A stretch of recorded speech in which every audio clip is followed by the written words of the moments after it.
The story of the Jedi begins not in a temple or on a battlefield, but in the quiet moments when the first sentient beings reached out and touched something greater than themselves. Imagine ancient beings, their minds uncluttered by the noise of modern civilization, feeling a subtle current flowing through all living things. They sensed a connection between the rustling of leaves, the movement of stars, and the beating of their own hearts. This was the Force, an energy field that bound the galaxy together, and these early mystics were the first to hear its whisper. These first Force users did not call themselves Jedi. They were shamans, seers, and philosophers scattered across the stars. On the planet Tython, in the deep core, a group of these mystics gathered to study the Force more deeply. They built simple structures of stone and wood, places where they could meditate and share their visions. Here they discovered that the Force had two aspects: a luminous, nurturing energy they called Ashla, and a volatile, destructive one they named Bogan. The Tythonian mystics believed that balance between Ashla and Bogan was essential to harmony. They developed meditation techniques to feel both aspects without being consumed by either. Their practices spread to other worlds, carried by travelers and traders who had experienced their wisdom. Soon, similar groups emerged on planets like Ossus, Ash-2, and Jeddah, each interpreting the Force through their own cultural lens. On Jeddah, the disciples of the Wills recorded their insights in ancient texts, while on Ossus, scholars built the first archives to preserve Force knowledge. These early communities were isolated, connected only by shared visions and the occasional wanderer who brought news of distant Force traditions. Yet they all agreed on one fundamental truth: the Force was alive, and it spoke to those who listened. This understanding laid the foundation for what would one day become the Jedi Order. The planet Tython became a beacon for Force sensitives across the galaxy. Its unique position in the deep core made it a nexus of Force energy, amplifying the abilities of those who lived there. Mystics traveled for years to reach its shores, seeking wisdom and enlightenment. They built grand temples, not as fortresses, but as places of learning and reflection, where the air itself seemed to hum with the Force.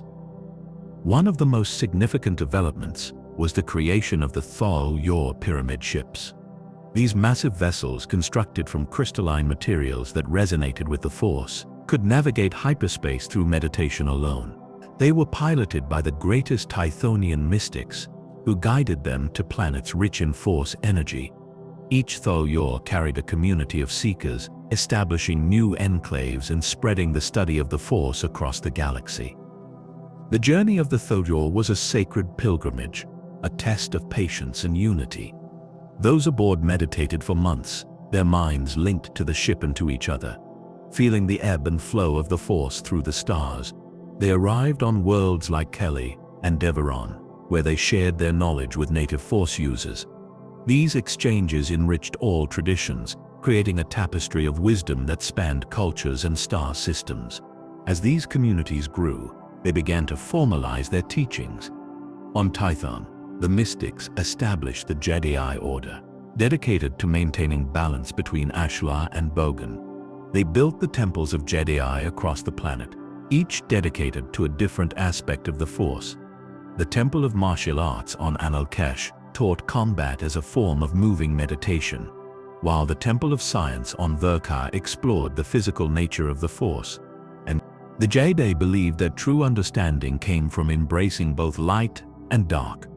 They sent their students on journeys to experience both Ashla and Bogan, ensuring no one became too attached to either extreme. This philosophy of balance attracted thousands of followers, making Tython the heart of Force study in the galaxy. Yet, this very balance would soon be tested by those who saw power not in harmony, but in dominance. Tensions began to rise among the Jedi, as some members grew fascinated by Bogan's power. They argued that the dark side offered strength and freedom, while Ashla's light encouraged passivity and weakness. These dissenters formed secret circles, practicing forbidden rituals to channel Bogan's energy. The Jedi Council grew concerned, sensing a disturbance in the Force that threatened their carefully maintained equilibrium. The breaking point came when a Jedi Master named Rajavari openly rejected the Council's teachings. He declared that balance was a lie, and that true power came from embracing Bogan fully. Regivari gathered followers and launched an attack on the Temple of Martial Arts, seeking to claim its secrets for himself. The Jedi were forced to take up arms, turning their meditation halls into battlegrounds for the first time. This conflict became known as the Force Wars, a devastating civil war that scarred Tython. Brother fought brother, teacher fought student, and the planet's once peaceful groves echoed with the clash of weapons and the screams of the dying. The Jedi, who remained loyal to balance, fought valiantly, but they were unprepared for the ferocity of Regivari's dark side attacks. In the end, Regivari was defeated, but the cost was immense. The Jedi Order was shattered, and Tython's landscape was forever changed. In the aftermath, the Jedi Council made a difficult decision. They exiled Regivari's followers, stripping them of their titles and casting them out into the galaxy. These exiles boarded their ships and vanished into the unknown regions, carrying their bitterness and their dark side knowledge with them. The Jedi, meanwhile, retreated from the world, leaving Tython to heal in solitude. The Force Wars taught the Jedi a harsh lesson. The dark side could not be ignored or balanced, only resisted. They reformed their order, renaming themselves the Jedi, and dedicating themselves solely to Ashla, the light side of the Force. They built a new temple on Arch 2, a remote planet where they could meditate and rebuild in peace. From there, they would send out masters to guide Force sensitives across the galaxy, spreading their new philosophy of light over darkness. The first Jedi Knights were sent out as guardians, not conquerors. They traveled to worlds like Ossus and Coruscant, offering wisdom and protection to those in need. They carried with them the first lightsabers, elegant weapons powered by kyber crystals that focused the Force into a blade of pure energy. These Jedi Knights became symbols of hope, their blue and green blades cutting through the shadows of fear and oppression. As the Jedi Order grew, so too did its influence. They advised kings and queens, mediated disputes between planets, and defended the innocent from pirates and warlords. Their reputation spread, and soon, Force sensitives from every corner of the galaxy sought to join their ranks. The Jedi established academies on Ossus and Coruscant, training new generations in the ways of the light side. Yet even as the Jedi flourished, they could not forget the exiles who had been cast out. Whispers reached them of a new power rising in the unknown regions, a dark order that rejected the Jedi's teachings. The Jedi knew that one day they would face these dark side users again, and that the peace they had built would be tested. For now, they remained vigilant, their eyes turned to the stars, watching for the shadows that lurked just beyond the light. The Jedi Order flourished on Tython, its temples becoming beacons of wisdom across the galaxy. They built 9 great temples, each dedicated to a different aspect of the Force, scattered across the planet's diverse landscapes. The Temple of Science on Verka stood as a marvel of architecture, its crystalline structures humming with energy as scholars studied the physical nature of the Force. Meanwhile, the Temple of Arts on Kaleth encouraged Jedi to express their connection to the Force through painting, music, and sculpture. The Jedi believed that true mastery required understanding all facets of the Force. They sent their students on pilgrimages across Tython, forcing them to confront both Ashla's light and Bogan's darkness. A young Jedi might meditate in the light-drenched forests of the Thoyor Valley one day, then brave the shadowed chasms of the Abyss of Ru the next. This practice ensured no Jedi became too attached to either extreme, maintaining the delicate balance that defined their order. The Thoyor pyramid ships continued their sacred journeys, carrying Jedi masters to distant worlds. These vessels traveled through hyperspace not by engines but by the focused will of their pilots, who entered deep meditation to guide the ships. Each Thoyor carried a community of seekers, establishing new enclaves on planets rich in Force energy. These outposts became centers of learning, where native Force users could study alongside Jedi masters, sharing knowledge across cultures. On the planet Jedi, the disciples of the Wills welcomed a Thoyor, establishing a temple that would endure for millennia. There, Jedi scholars worked alongside Will scribes, recording their insights in ancient texts that would be studied by future generations. Similarly, on Ussus, a Jedi enclave built the first archives, preserving knowledge of the Force for those who would come after. These exchanges created a network of wisdom that spanned the galaxy, united by the Jedi's philosophy of balance. The Jedi Order's influence grew, attracting Force sensitives from every corner of known space.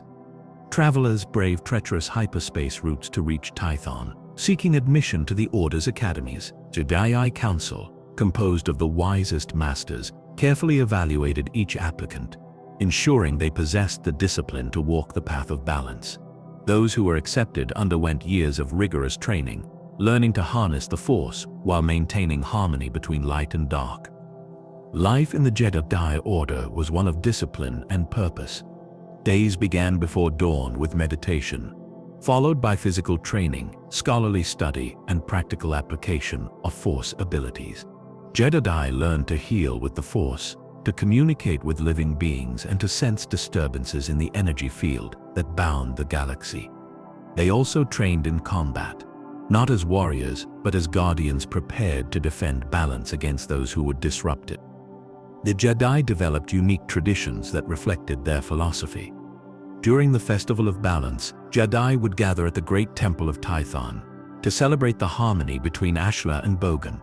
They would light candles of pure white and deepest black, symbolizing the two aspects of the Force, and meditate together as one. This festival reinforced their commitment to balance, reminding all Jedi of the dangers of embracing either extreme.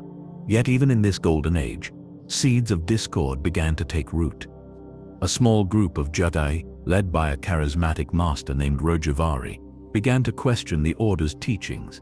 They argued that balance was an illusion, and that true power came from embracing Bogan's energy fully. These dissenters met in secret, practicing forbidden rituals that channeled the dark side, believing they could unlock abilities the Jedi Council had foolishly forbidden. Rojivari was a brilliant scholar and powerful Force user, respected by many in the Order. He had studied ancient texts that spoke of Bogan's power, and he became convinced that the Jedi were limiting themselves by rejecting it. He gathered followers among the younger Jedi, those who chafed under the Order's strict discipline and yearned for greater freedom. Together, they formed a secret circle, calling themselves the Legions of Leto, after an ancient term for darkness. The Jedi Council sensed the growing disturbance but hesitated to act. Rojivari was still a respected master, and the Council had no proof of his activities beyond whispers and rumors. They sent observers to monitor him, but Rojivari was careful, conducting his rituals in hidden locations deep within Tython's wilderness. The Legions of Leto grew in numbers and confidence, their dark side practices becoming bolder with each passing month. Tensions finally erupted when Rojivari openly challenged the Council during a public gathering. He declared that the Jedi's philosophy of balance was a lie designed to keep the weak in power. He called on all true Force users to embrace Bogan's strength and cast off the shackles of Ashla's light. The Council was stunned by this betrayal, and many Jedi were swayed by Rajivari's passionate words. The Force Wars began that day, as Rojivari and his followers attacked the Temple of Martial Arts on Enel Kesh. They sought to claim the temple's secrets for themselves, believing its combat techniques would make them invincible. The Jedi defenders were caught off guard, unprepared for the ferocity of the dark side attacks unleashed by their former brothers and sisters. The temple's halls, once filled with the sounds of meditation and training, echoed with the clash of weapons and the screams of the dying. The conflict spread across Tython like wildfire. Rajivari's forces struck at Jedi enclaves across the planet, using the dark side to corrupt the land and turn animals against their masters. The Jedi Council rallied the Order, calling on all loyal members to defend balance against this new threat. The war raged for months, turning Tython's beautiful landscapes into battlefields scarred by dark side energy. The Jedi fought valiantly, but they were unprepared for the dark side's power.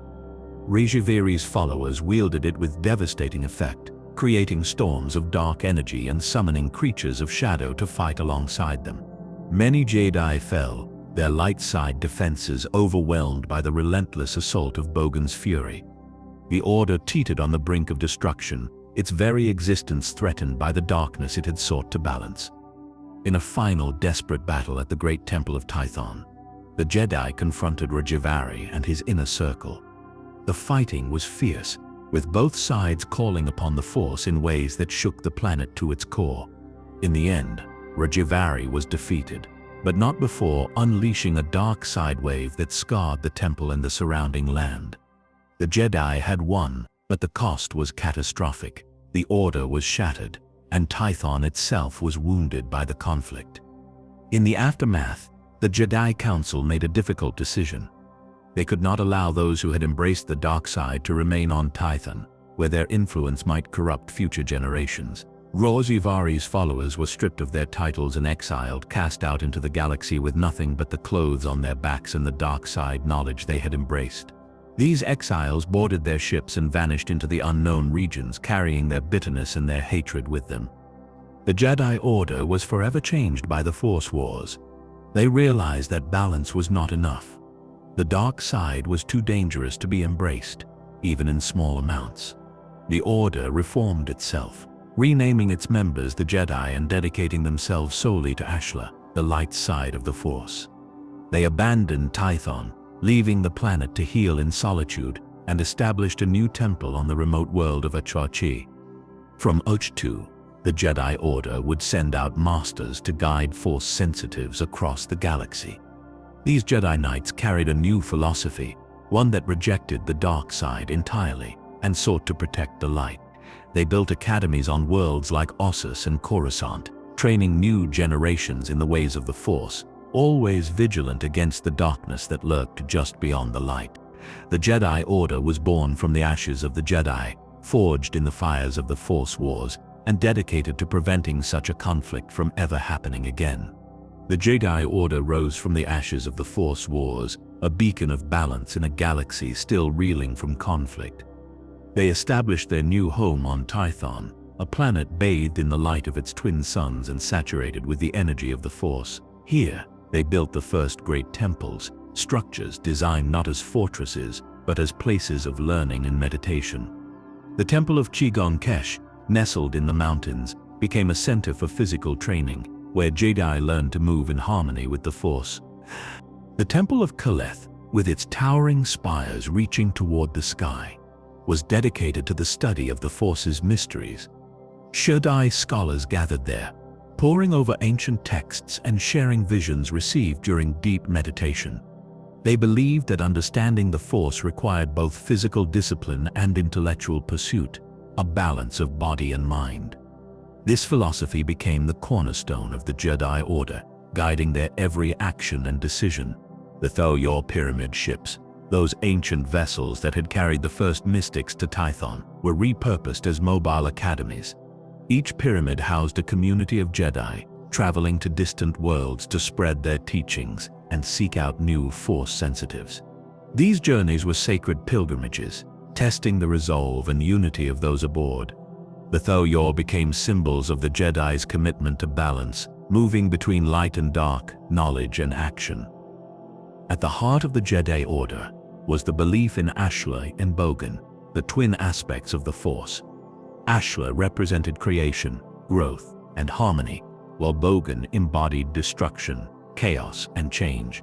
The Jedi taught that both were necessary for the galaxy to thrive, like day and night, or life and death. To reject one was to invite imbalance, a lesson they had learned at great cost during the Force. Young Jedi initiates were trained to feel both Ashla and Bogan within themselves. They meditated in the light of Ashla, feeling its warmth and nurturing energy, then journeyed into the shadows to experience Bogan's raw, untamed power. This practice was known as the Lalance, and it was considered the highest achievement for a Jedi. Those who mastered it could walk between light and dark without being consumed by either. The Jedi Council, composed of the wisest and most balanced members, governed the Order from the Temple of Kaleth. They mediated disputes, interpreted visions, and guided the Jedi in their studies. Their decisions were always made with the balance in mind, ensuring that no single aspect of the Force was favored over the other. This approach brought a period of unprecedented peace and prosperity to Tython and the surrounding worlds. Yet, even in this golden age, Seeds of discord were taking root. Some Jedi began to question the wisdom of embracing Bogan, arguing that its destructive nature made it too dangerous to wield. They advocated for focusing solely on Ashla, believing that the light side alone could bring true harmony to the galaxy. These dissenters formed secret circles, meeting in hidden chambers to discuss their radical ideas. Tensions grew as these Ashla devotees gained influence, particularly among the younger Jedi. They saw the balance as a weakness, a compromise that prevented the Order from achieving its full potential. Their rhetoric became more strident, and they began to openly challenge the Council's teachings. The Jedi Order, once united in its pursuit of balance, found itself divided by ideology. The breaking point came when a prominent Jedi master named Zesh publicly denounced the balance. He declared that Bogan was a corrupting influence, and that the Jedi's duty was to purge it from the galaxy. Zesh gathered a following of like-minded Jedi, forming a faction known as the Legions of Leto. They trained in secret, developing techniques to channel Ashla's power while rejecting Bogan entirely. The Jedi Council attempted to reason with Zesh, but he refused to listen. He saw the Council as outdated and blind to the true nature of the Force. In a dramatic confrontation at the Temple of Kaleth, Zesh and his followers attacked the Jedi Guards, igniting a civil war that would tear the Order apart. The Force Wars had returned, more vicious and destructive than before. The conflict raged across Tython, turning the once peaceful planet into a battlefield. Jedi fought Jedi, their lightsabers clashing in the very temples where they had once meditated together. The Legions of Leto, fueled by their fanatic devotion to Ashla, proved to be formidable opponents. They struck without mercy, targeting Jedi who still followed the balance, seeking to eradicate what they saw as heresy. The Jedi Council, realizing the severity of the threat, called upon all who remained loyal to the balance to take up arms. Masters who had spent decades in meditation now found themselves leading troops into battle. The temples of Jedi, once symbols of wisdom, became fortresses, their halls echoing with the sounds of war. The cost was immense, with thousands of Jedi falling on both sides of the conflict. As the war dragged on, Set grew more desperate. He sought out ancient Sith artifacts hidden on Tython, believing they held the power to destroy the Jedi Council once and for all. In a ritual deep within the Temple of Kaleth, he attempted to harness Bogan's energy, hoping to turn it against his enemies. But the dark side proved too strong for him to control, consuming him from within and transforming him into a monstrous entity of pure darkness. The transformed Eksh rampaged across Tython, leaving devastation in his wake. The Jedi, united against this common threat, rallied to defeat him. In a final epic battle at the heart of the Temple of Kaleth, the Seven Might of the Jedi Order managed to destroy Eksh, but at a terrible cost. The temple was left in ruins, and the Jedi Order was shattered, its numbers decimated and its spirit broken. In the aftermath, the Jedi Council made a difficult decision. They declared that the balance had failed, and that the only way to prevent such a catastrophe from happening again was to reject Bogan entirely. The remaining Jedi who had followed the balance were given a choice: renounce their beliefs or be exiled. Most chose to leave, boarding their ships and vanishing into the unknown regions, carrying with them the last vestiges of the balance philosophy. The Jedi Order was reformed, now dedicated solely to Ashla, the light side of the Force. They rebuilt their temples, this time as fortresses against the dark side, and established a new code that emphasized peace, knowledge, and serenity. The era of the balance was over, and a new order, the Jedi, rose from its ashes. Yet, the exiles carried with them the seeds of darkness and the knowledge that would one day give birth to the Sith. The exiles cast out from Tython, vanished into the swirling mists of hyperspace, their ships carrying the bitterness of defeat and the dangerous knowledge of Bogan. They emerged near a harsh crimson world bathed in the light of a dim red sun, its atmosphere crackling with raw, untamed energy. This was Korriban, a planet that seemed to pulse with the dark side of the Force, a perfect crucible for the exiles' simmering rage and ambition. Here they would forge a new identity, one built not on balance but on power and domination. The native inhabitants of Korriban were the Sith, a proud and primitive species with red skin and bony facial protrusions. They were a tribal people, living in crude dwellings carved into the planet's rocky surface, their lives governed by superstition and fear. When the exiles arrived, the Sith saw them not as invaders, but as gods descending from the heavens. The exiles, with their advanced technology and mastery of the Force, easily subjugated the Sith, becoming their rulers and deities. The leader of the exiles, a powerful and charismatic figure named Ajunta Pal, declared himself the first Dark Lord of the Sith. He took a Sith bride, and their children, hybrids of human and Sith blood, inherited the strengths of both species. These hybrids became the first true Sith Lords, their connection to the dark side amplified by their unique heritage. They built great temples and tombs on Korriban, monuments to their power and their devotion to the dark side. As the Sith Empire grew on Korriban, the exiles who had remained loyal to the light side sought a new home. They traveled to a remote planet in the unknown regions, a world of rocky islands and vast oceans called Archtu. Here, they established the first Jedi temple, a simple structure of stone and wood, built into the cliffs overlooking the sea. This temple became a sanctuary for those who wished to study the light side of the Force in peace, far from the shadows of Korriban. The Jedi Order was formally founded on Archtu, its members dedicating themselves to Ashla, the light side of the Force. They developed a code to guide their actions, emphasizing peace, knowledge, and serenity. The Jedi Code, as it came to be known, became the foundation of their philosophy, a set of principles to live by in a galaxy still reeling from conflict. It taught that emotion was a path to the dark side, and that true strength came from discipline and self-control. One of the most significant developments of this era was the creation of the first lightsabers. These early weapons were crude by later standards, powered by energy cells and focusing crystals found on Ilum. They were bulky and unstable, prone to overheating, but they were also elegant and deadly, symbolizing the Jedi's commitment to defense rather than aggression. The lightsaber became the iconic weapon of the Jedi, a tool for maintaining peace and justice in the galaxy. The lightsaber became the iconic weapon of the Jedi, a tool for maintaining peace and justice in the galaxy.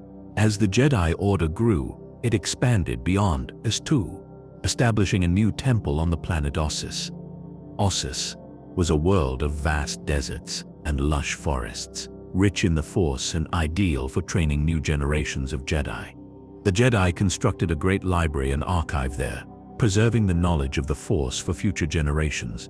This archive became the heart of the Jedi Order, a repository of wisdom and history that would guide the Jedi for millennia. The Jedi on Ossus trained initiates in the ways of the Force, teaching them to feel the flow of energy around them.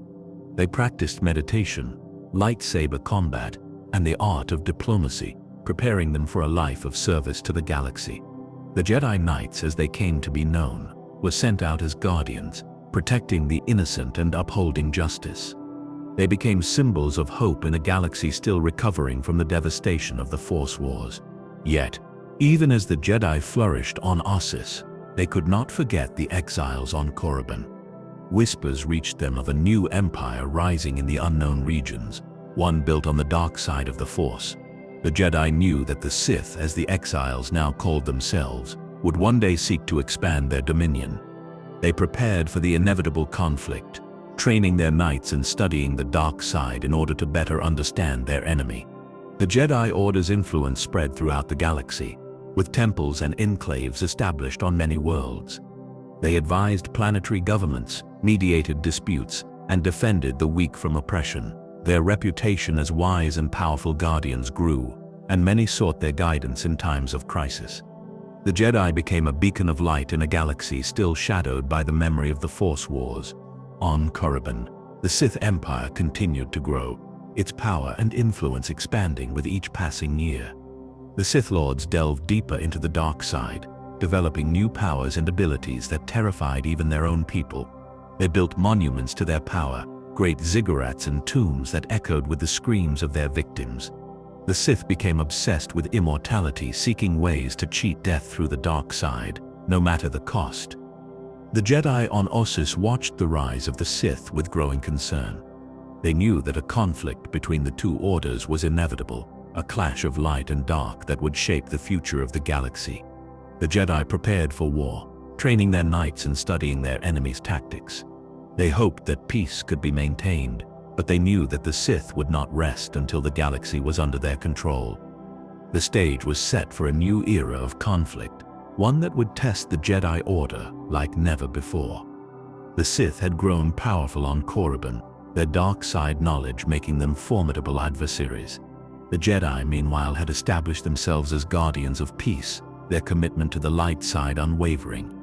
The galaxy held its breath, waiting for the storm that was sure to come, a storm that would be known as the Great Hyperspace War. The Jedi Order entered an era of unprecedented peace, its influence spreading like ripples across a tranquil pond. Temples rose on worlds like Ossus and Jeddah, their spires piercing the sky as monuments to wisdom and serenity. Jedi Knights traveled the galaxy as mediators and protectors, their blue lightsabers symbols of hope in a galaxy still healing from ancient conflicts. The Jedi archives on Ossus swelled with knowledge, preserving the teachings of Ashla for generations to come. Yet, even in this golden age, whispers of dissent began to stir within the Order. A charismatic Jedi Master named Zenda grew fascinated with the nature of the Force, questioning the Council's strict adherence to the light. He argued that the Jedi's rejection of Bogan was a form of ignorance, that true understanding required embracing all aspects of the Force. His teachings attracted a following among younger Jedi, who saw him as a visionary challenging the Order's stagnation. Endo's philosophy spread like wildfire through the Jedi ranks. He spoke of the Bogan not as evil but as a tool for change and growth, a necessary counterbalance to Ashla's passivity. His followers formed secret circles, meeting in hidden chambers to practice techniques that channeled the dark side. They called themselves the Legions of Leto, and their numbers grew with each passing day. The Jedi Council grew alarmed at Zendor's influence. They summoned him to the temple on Ossus, hoping to reason with him and bring him back into the fold. But Zendor refused to renounce his beliefs, declaring that the Council was blind to the true nature of the Force. In a dramatic confrontation, he renounced his Jedi title and declared war on the Order he had once served. The conflict that followed became known as the Second Great Schism, a devastating civil war that tore the Jedi Order apart. The Legions of Leto, fueled by their devotion to Zendor's teachings, launched attacks on Jedi temples and outposts across the galaxy. Their mastery of the dark side made them formidable opponents, their red lightsabers striking fear into the hearts of even the most seasoned Jedi Knights. The galaxy, once united under the Jedi's protection, was plunged into chaos once more. The 100-year darkness, as this period came to be known, was a time of unimaginable suffering. Jedi fought Jedi, brother against brother, as the Legions of Leto sought to overthrow the Order and establish a new era dominated by the dark side. The Jedi Council, desperate to turn the tide, authorized the use of weapons and tactics they had long forbidden. The war raged across 100 worlds, leaving scars that would take centuries to heal. Endor's followers delved deeper into the dark side, developing terrifying new powers. They practiced alchemy, twisting life and matter to create monstrous servants and devastating weapons. Sith spawn, creatures born of dark side magic, stalked the battlefields, their howls echoing in the night. The Jedi, unprepared for such horrors, suffered heavy losses, their numbers dwindling with each passing year. The turning point came at the Battle of Korpos, where the Jedi finally confronted Zendor himself. The battle raged for days, the sky lit by the clash of lightsabers and the explosions of dark side energy. In the end, Zendor was defeated, his body consumed by the very power he had sought to control. With his death, the Legions of Leto collapsed, their leaders either killed or captured by the Jedi. The Jedi Order emerged victorious, but the cost was staggering. Thousands of Jedi had fallen, and countless worlds lay in ruins. The temple on Ossus was heavily damaged, its archives partially destroyed in the fighting. The Jedi Council, devastated by the losses, knew that they could not allow such a conflict to happen again. In the aftermath, the Jedi made a difficult decision. The surviving members of the Legions of Leto, along with their families and followers, were exiled from Republic space. They were stripped of their titles and possessions, loaded onto ships, and cast out into the unknown regions. As the exiles vanished into hyperspace, they carried with them their bitterness, their dark side knowledge, and their burning hatred for the Jedi. These exiles would eventually find their way to Korriban, where they would encounter the Sith species and forge a new empire. They would become the Sith Lords, their descendants destined to plague the galaxy for millennia to come. The Jedi, meanwhile, would rebuild their order, stronger and more vigilant than before. But the 100-year darkness had left its mark, a scar on the galaxy that would never fully heal. The Jedi Order reformed in the wake of the schism, its teachings refined to prevent another such catastrophe.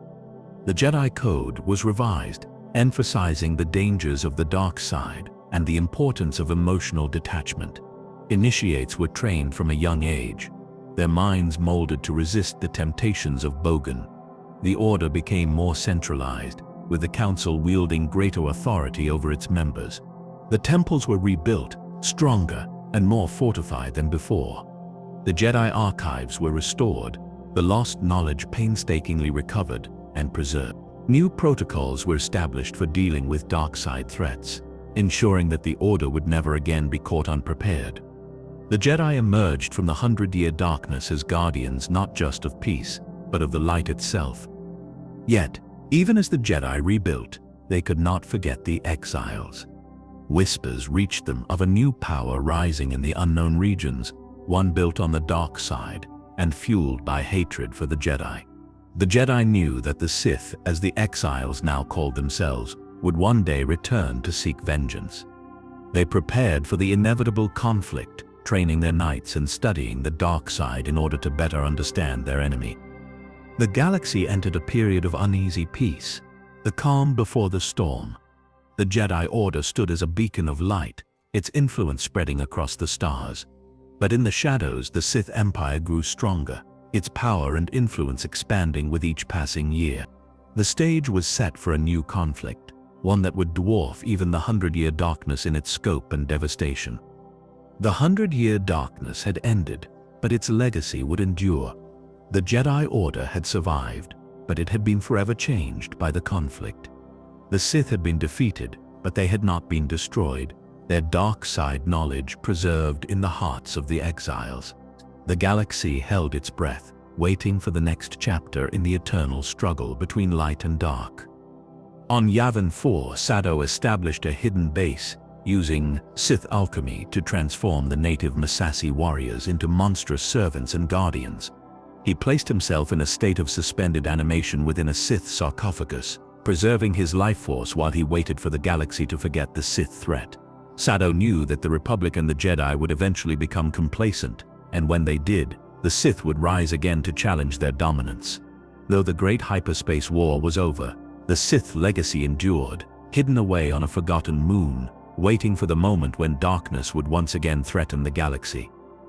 The Sith Empire, forged in the crucible of Korriban's dark side energies, emerged from the unknown regions like a shadow given form. Naga, Sado, having consolidated his power after the death of Marka Regnos, declared himself Dark Lord of the Sith, with ambitions that stretched across the stars. He commanded a formidable fleet of warships, their hulls blackened and bristling with weapons forged through Sith alchemy. Sado's eyes burned with the desire to reclaim the galaxy he believed the Jedi had stolen from his ancestors. The Republic, meanwhile, basked in an era of relative peace, its borders expanding as new systems joined its democratic union. Trade routes flourished, and the Jedi Order stood as vigilant guardians, their influence felt in the halls of power on Coruscant. Yet, this peace was fragile, built on the assumption that the Sith threat had been extinguished millennia ago. The Republic had grown complacent, its leaders blind to the darkness gathering just beyond the edge of known space. Fate intervened in the form of two daring explorers, Gev and Jory Daragon, who piloted their ship, the Starbreaker 12, through uncharted hyperspace lanes, seeking new trade routes to revive their failing business The siblings stumbled upon the Sith Empire's hidden territory near Korriban. Their arrival was detected by Sadow's forces, and the Starbreaker 12 was captured as it emerged from hyperspace. The Daragons were brought before Naga Sadow, who saw in them an opportunity to ignite the war he craved. Sadow cunningly manipulated the Daragons, playing on their fears and ambitions. He allowed Jory to escape, believing she would flee back to the Republic and unwittingly reveal the location of Sith space. Meanwhile, he kept Gav as a hostage, subtly influencing the young man's mind with dark side suggestions. Sadow's plan was brilliant. Use the Republic's own explorers as unwitting pawns to draw them into a conflict they were unprepared to fight. Jory Daragon, desperate to save her brother, fled Korriban and raced back to Republic space. Her warnings of a vast Sith Empire were met with skepticism by the Republic's leaders and the Jedi Council. Many dismissed her claims as the ravings of a traumatized spacer, unwilling to believe that such a powerful threat could exist undetected. Only a few, like the Jedi Master Mehmet Nadil, sensed the truth in her words and began preparing for the coming storm. Naga Sadow used the time Jory's journey afforded him to mobilize his entire fleet. He gathered his Sith Lords, each commanding a segment of his forces, and prepared to launch an invasion that would shatter the Republic's complacency. Sadow's greatest weapon was his mastery of Sith illusions, allowing him to project images of a fleet far larger than his actual forces. This deception would be key to overwhelming the Republic's defenses and sowing panic among their ranks. The Sith invasion fleet emerged from hyperspace near the Republic's capital, Coruscant, catching the defenders completely by surprise. Sadow's ships, augmented by his illusions, appeared as an endless armada, stretching across the stars, blotting out the light of the sun. Republic forces scrambled to respond, their ships outmatched and outmaneuvered by the Sith's superior tactics and dark side-powered weapons. The battle raged in orbit around Coruscant, with the Sith gaining the upper hand with each passing moment. On the planet's surface, chaos reigned as Sith warriors and dark-side monstrosities attacked key installations. The Jedi Temple itself became a battleground, its defenders fighting valiantly against the relentless Sith assault. Jedi Knights fell to the dark side powers of Sadow's followers, their lightsabers no match for the fury of the Sith. The Republic seemed on the brink of collapse, its capital under siege and its greatest protectors overwhelmed. Empress Teta of the Koros system, a formidable leader and military strategist, refused to surrender. She rallied the Republic's remaining forces, her fleet arriving at Coruscant to reinforce the beleaguered defenders. Teta's tactical genius began to turn the tide of the battle, her ships exploiting weaknesses in Sadow's formations. The Jedi, led by Master Mehmet Nadil, fought with renewed vigor, their connection to the light side pushing back against the Sith's darkness. The turning point came when the Jedi discovered the nature of Sadow's illusions. Master Nadil, reaching out with the Force, realized that much of the Sith fleet was a phantom, a projection designed to inspire fear. With this knowledge, the Republic forces concentrated their attacks on the real Sith ships, ignoring the terrifying but insubstantial illusions. Sadow's deception began to unravel, his advantage slipping away as the Republic's focus sharpened. Gav Daragon, freed from Sadow's influence by his sister's pleas, turned against the Sith Lord. Using his knowledge of Sadow's flagship, he sabotaged its critical systems, causing chaos among the Sith command structure. Gav then transmitted detailed information about Sadow's fleet and tactics to Empress Teta, giving the Republic the final advantage it needed. The combined might of Teta's fleet and the Jedi's power proved too much for the Sith to withstand. Naga Sadow, seeing his invasion force crumbling around him, ordered a full retreat. The Sith fleet, its illusionary projections fading, fled Coruscant and regrouped in the depths of space.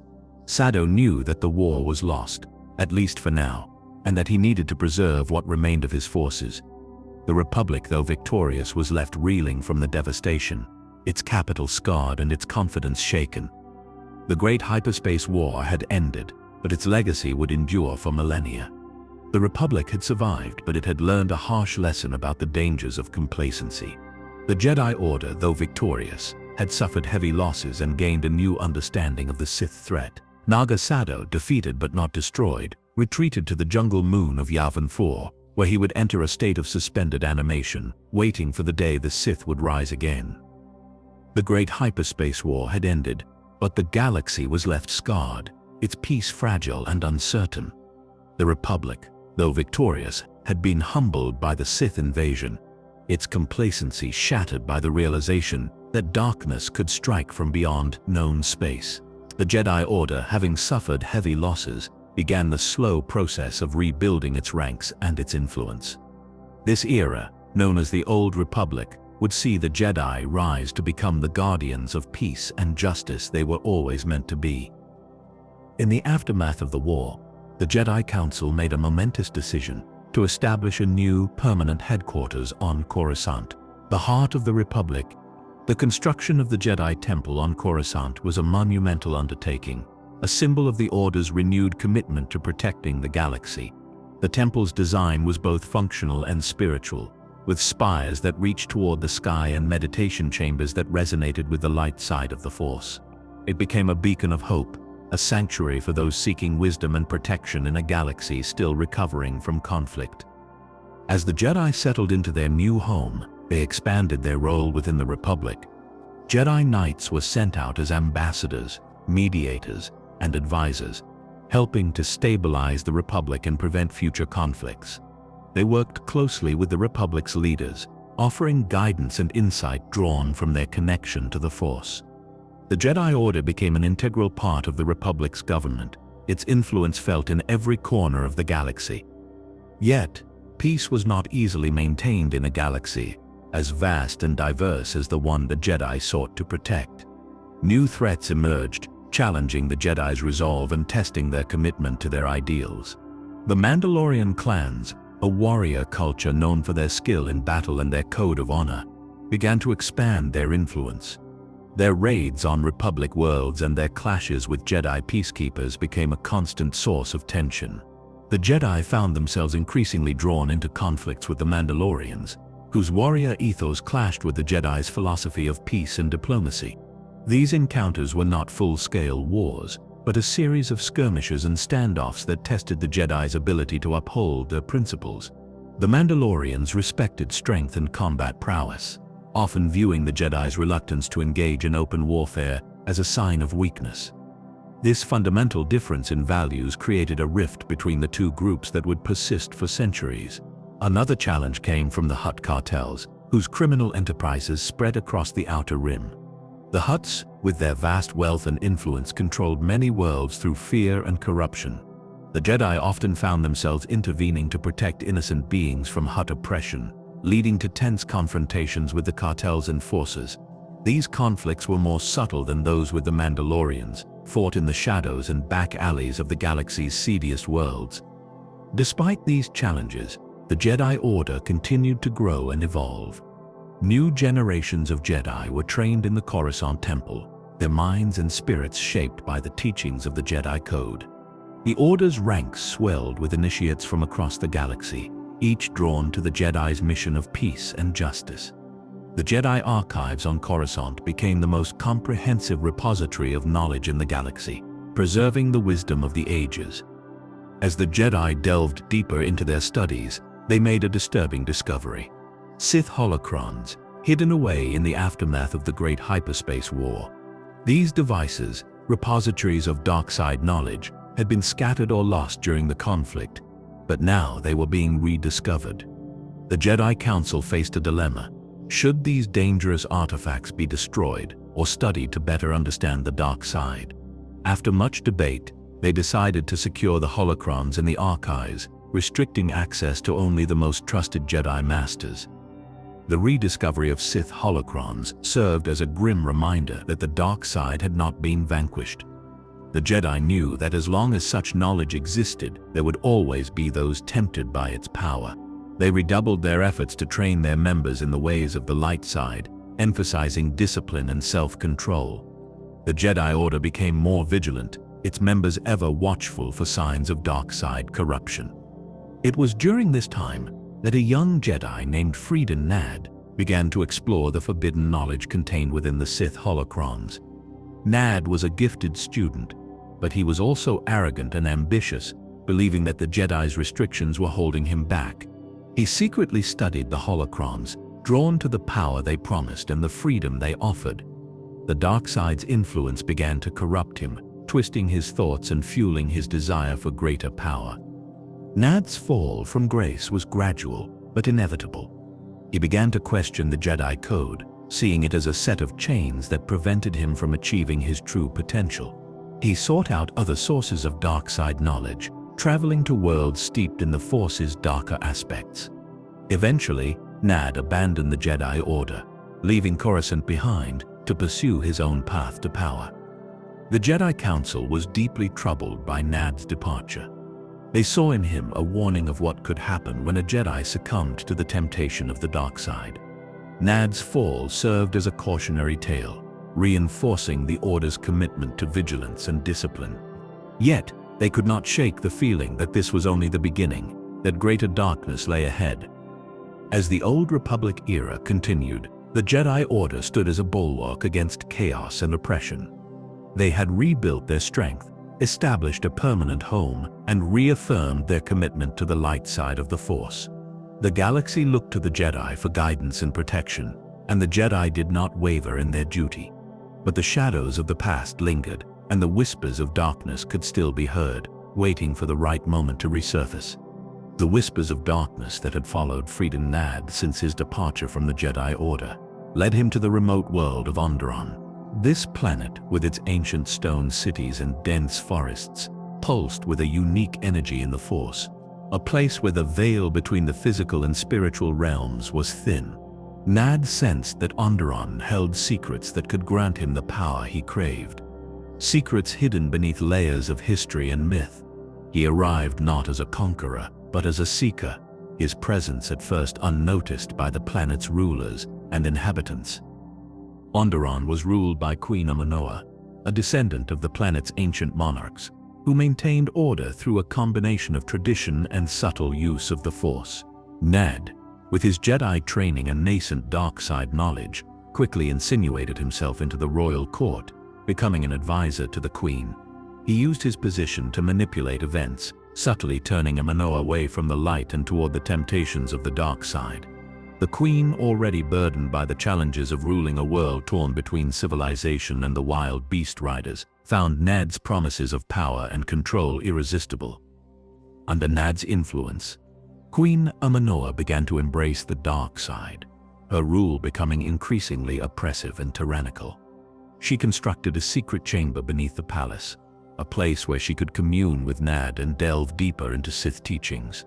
The people of Onderon suffered under her harsh rule, their once proud city of Aziz becoming a place of fear and suspicion. The Beast Riders, who lived in Onderon's wilderness, rose up against the Queen's tyranny, leading to a brutal civil war that engulfed the planet.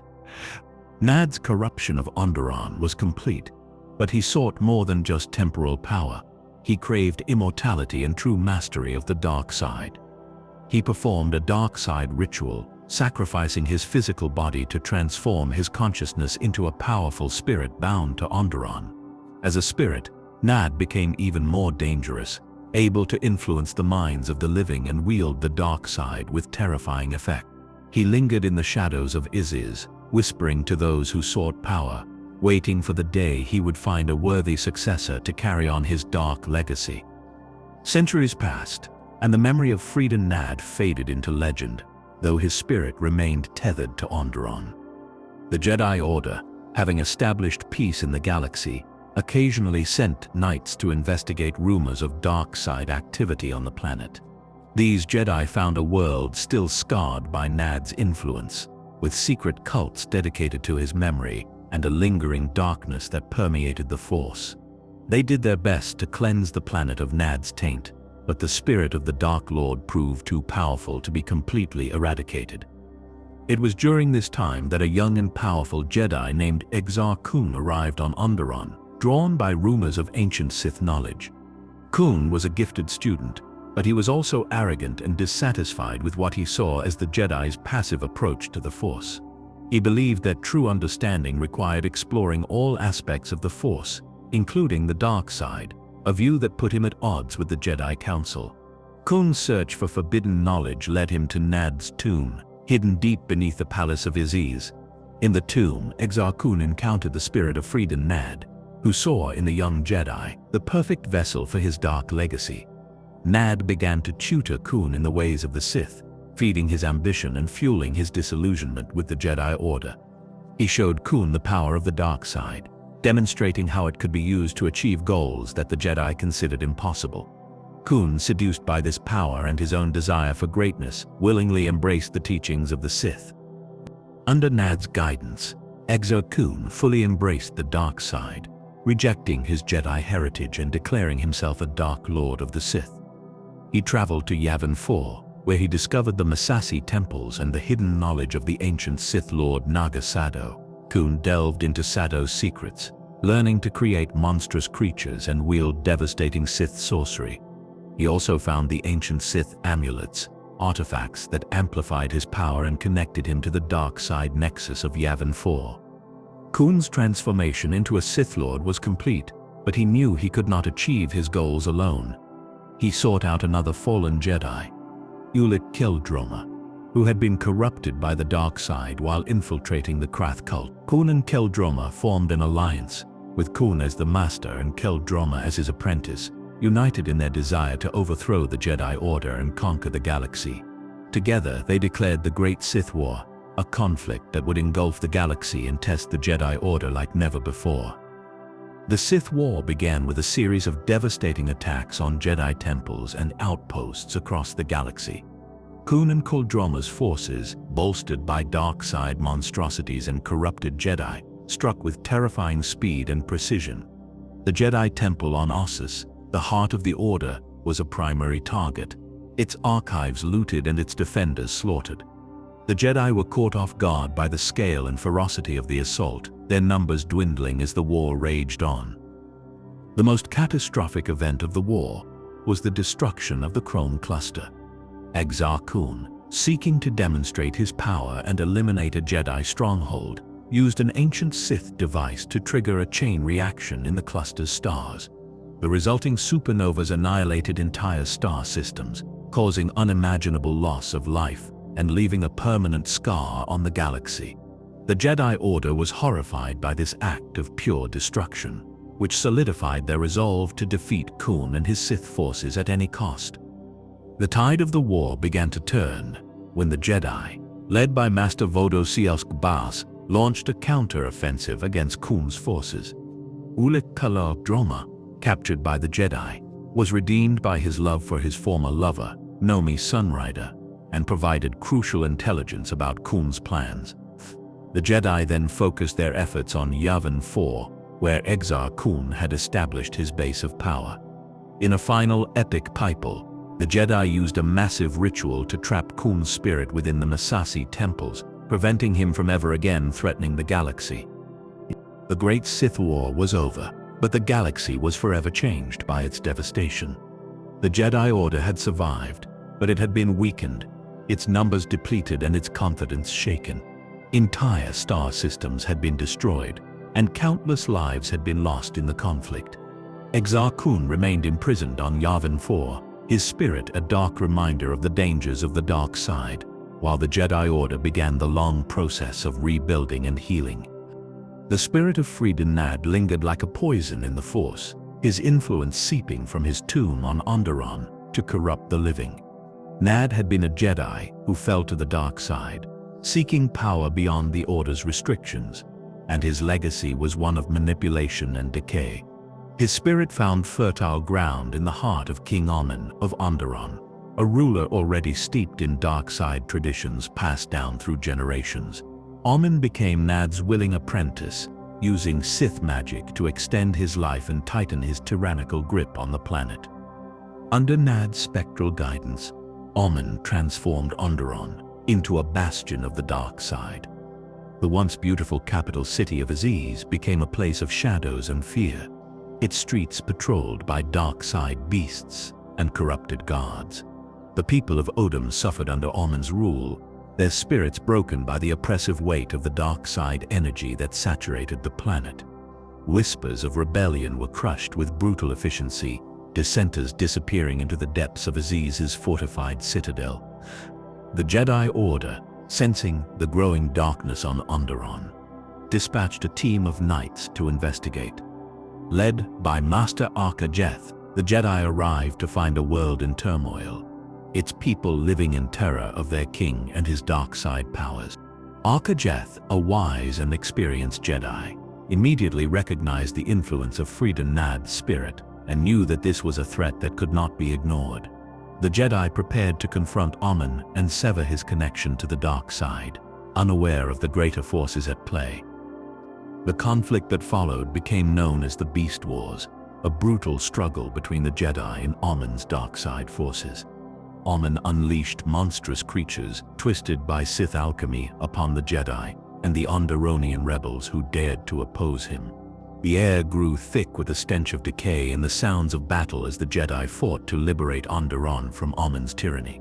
Master Arca Jeth and his knights fought valiantly, their lightsabers cutting through the darkness, but the power of Freedon Nad's spirit was immense. In a climactic confrontation deep within Izaz's citadel, Master Arca Jeth faced King Amon and the spectral form of Freedon Nad. The battle raged, light and dark clashing in a maelstrom of energy, as Arca Jeth sought to break Nad's hold over Amon and free Onderon. With a final desperate effort, Arca Jeth managed to sever Nad's connection to Amon, causing the king to age rapidly and crumble to dust. Freedon Nad's spirit, enraged by this defeat, fled Onderon, vowing to find a new apprentice to carry on his legacy. The Jedi emerged victorious from the Beast Wars, but the victory was bittersweet. Onderon was freed from Amon's tyranny, but the planet was scarred by the dark side's influence, its people left to rebuild their lives. The Jedi knew that Freedon Nad's spirit was still out there, seeking a new vessel for his dark side knowledge. They remained vigilant, watching for signs of Nad's return, unaware that he had already set his sights on a new target. That target was Exar Kun, a young and talented Jedi Knight, whose ambition and curiosity made him vulnerable to the dark side's temptations. Kun had become disillusioned with the Jedi Order, feeling that its restrictions were preventing him from achieving his true potential. He sought out forbidden knowledge, delving into texts that the Jedi had hidden away, believing that true understanding of the Force required exploring all its aspects. His journey led him to Onderon, where he encountered the spirit of Freedon Nad in the tomb where Amon had fallen. Nad saw in Exarson the perfect apprentice, a powerful Jedi, with the potential to become a great Sith Lord. He began to corrupt Khorne, feeding his ambition and fueling his resentment toward the Jedi Order. Nad revealed to Khorne the secrets of the Sith, teaching him the ways of the dark side and the power it offered. Khorne, seduced by the promise of unlimited power, embraced Nad's teachings, casting aside his Jedi identity and embracing the path of the Sith. Under Nad's tutelage, Exar Kun traveled to Korriban, the ancient Sith homeworld, to complete his transformation. There, in the Valley of the Dark Lords, Kun faced the spirits of ancient Sith Lords, proving his worth by overcoming their trials. He claimed the title of Dark Lord of the Sith, forging his own double-bladed lightsaber and amassing a following of dark side acolytes. Kun's power grew, his connection to the dark side deepening, until he was ready to challenge the Jedi Order itself. Kun found an ally in Ulic Qel-Droma, another disillusioned Jedi who had fallen to the dark side while infiltrating the Krath cult. Together, Kun and Ulic formed a pact, uniting their forces to wage war against the Jedi and the Republic. Kun declared himself the Dark Lord, with Ulic as his apprentice, and they began to rally other dark side users to their cause. The Great Sith War had begun, a conflict that would engulf the galaxy and test the Jedi Order like never before. Kun and Ulic's first major strike was against the Jedi Temple on Ossus, the heart of the Order. Leading a fleet of warships and an army of dark side warriors, they launched a devastating assault on the temple, catching the Jedi by surprise. The battle raged through the temple's halls, Jedi Knights falling to the dark side powers of Kun and his followers. The Jedi archives were plundered, with Kun and Ulic seizing ancient Sith artifacts and holocrons to further their dark side knowledge. The most devastating act of the war came when Exar Kun used a Sith superweapon to destroy the Krorn cluster. a group of stars in the Oril sector. The resulting supernovas wiped out entire star systems, causing untold destruction and loss of life. The Jedi Order was horrified by this act of pure evil, realizing the extent of Kuhn's power and his willingness to commit atrocities. The galaxy reeled from the devastation, and the Jedi knew that they had to stop Kuhn and Ulic at all costs. The final confrontation came when the Jedi Order, led by Master Vodosius Boleus, launched a desperate assault on Kuhn's stronghold on Yavin 4. The battle was fierce, with the Jedi fighting to destroy Kuhn and his followers before they could unleash any more destruction. In the end, Kuhn was defeated, his body destroyed and his spirit trapped within the temples of Yavin 4, unable to escape the dark side nexus he had created.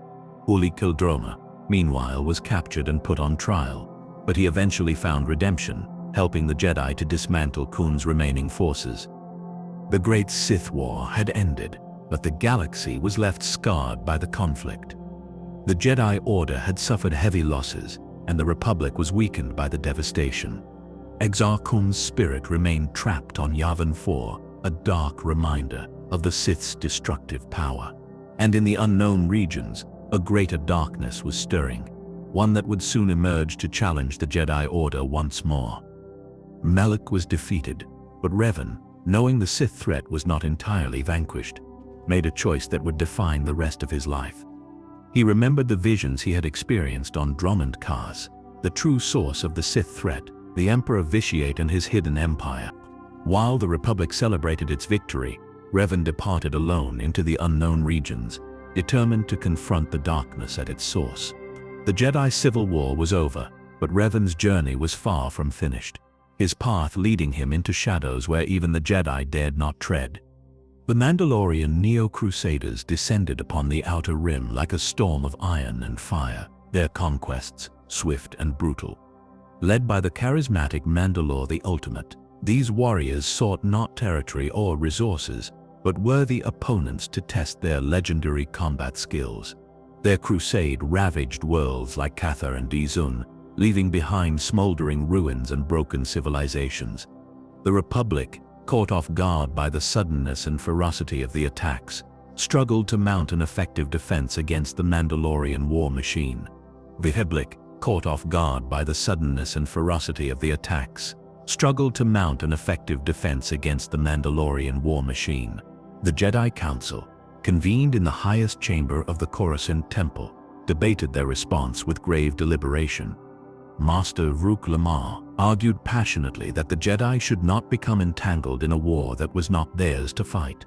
He warned that engaging the Mandalorians would lead the Jedi down a dark path, one from which they might never return. The Council, swayed by Rook's wisdom and their own reluctance to commit the Order to open warfare, made a fateful decision: they would not intervene. This decision did not sit well with many younger Jedi Knights, who watched in horror as the Mandalorians ravaged the Outer Rim.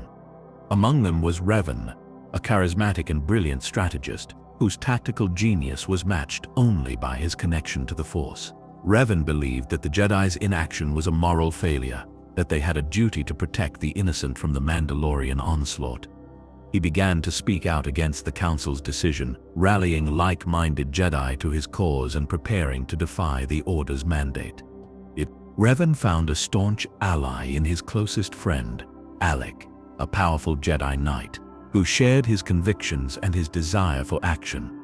Together they began to gather followers, Jedi who believed that the Council's caution was a form of weakness. They called themselves the Revanchists, and their numbers grew with each passing day as more Jedi became disillusioned with the Order's inaction.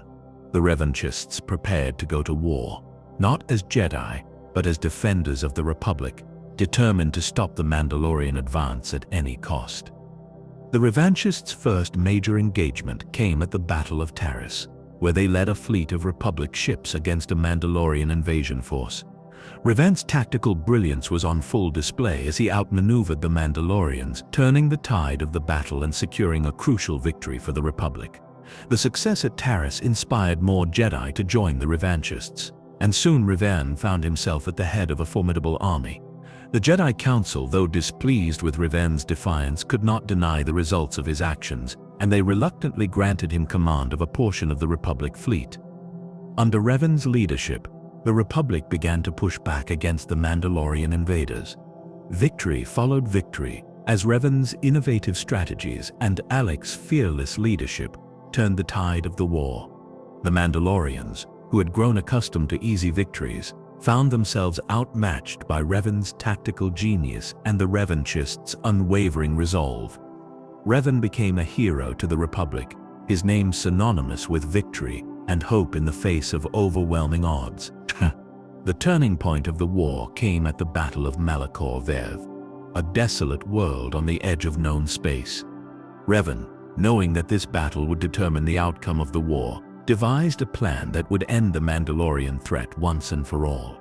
He ordered the activation of the Mass Shadow Generator, a superweapon designed by his Zabrak general Bao-Dur that would create a gravity well powerful enough to crush entire fleets.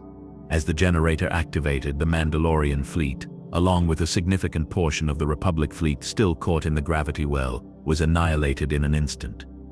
The Battle of Malachor Vev was a Pyrrhic victory for the Republic. The Mandalorians were defeated, their leader Mandalore the Ultimate killed, and their empire shattered.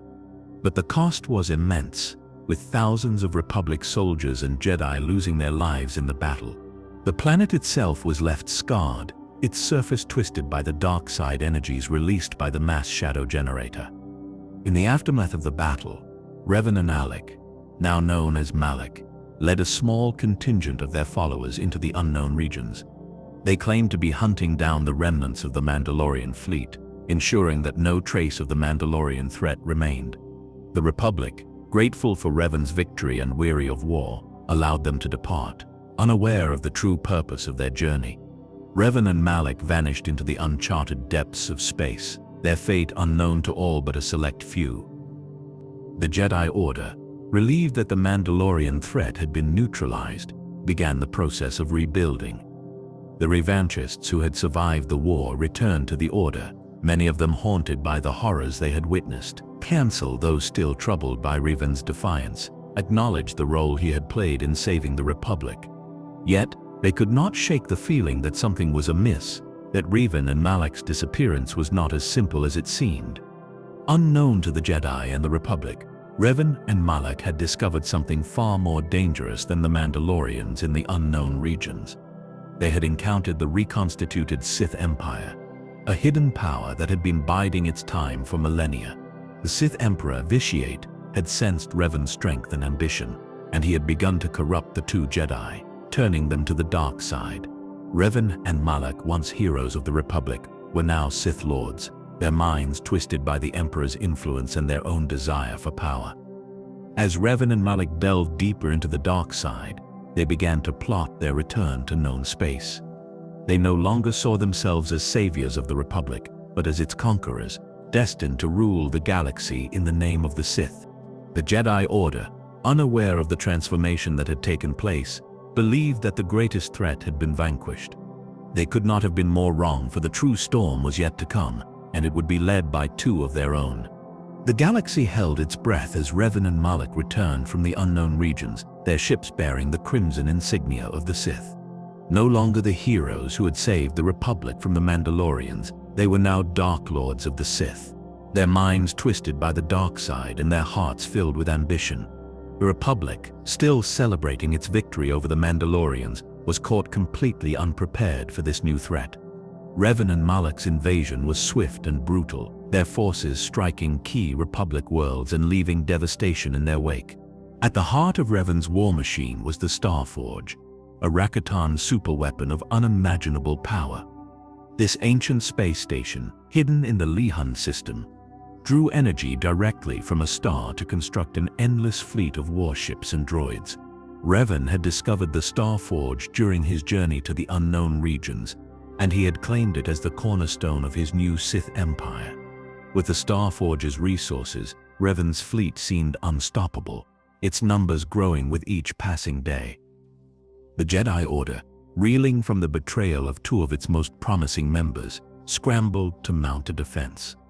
They knew that Revan and Malak had to be stopped, but they also knew that defeating them would require more than just military might. The Jedi Council devised a plan to capture Revan, believing that if they could turn him back to the light side, they could break the Sith's hold on the galaxy. A team of Jedi, led by Bastila Shan, was dispatched to intercept Revan's flagship during a battle above the planet Taris. Bastila Shan was a Jedi Knight with a rare and powerful gift, battle meditation. This ability allowed her to influence the morale of entire fleets, turning the tide of battle in favor of her allies. The Jedi Council believed that Bastila's power was the key to capturing Revan, and they entrusted her with this critical mission. As the battle raged above Taris, Bastila and her team boarded Revan's flagship, engaging in a desperate struggle to reach the Dark Lord. The confrontation on Revan's flagship was fierce and chaotic. Bastila and her Jedi fought their way through waves of Sith soldiers and darkside minions, their lightsabers clashing in the ship's narrow corridors. As they finally reached the bridge, they found Revan waiting for them, his presence radiating power and darkness. The battle that followed was intense, with Bastila and her Jedi combining their strength to subdue the Sith Lord. At the height of the battle, Malak, seeing an opportunity to seize power, ordered his own ship to fire on Revan's flagship.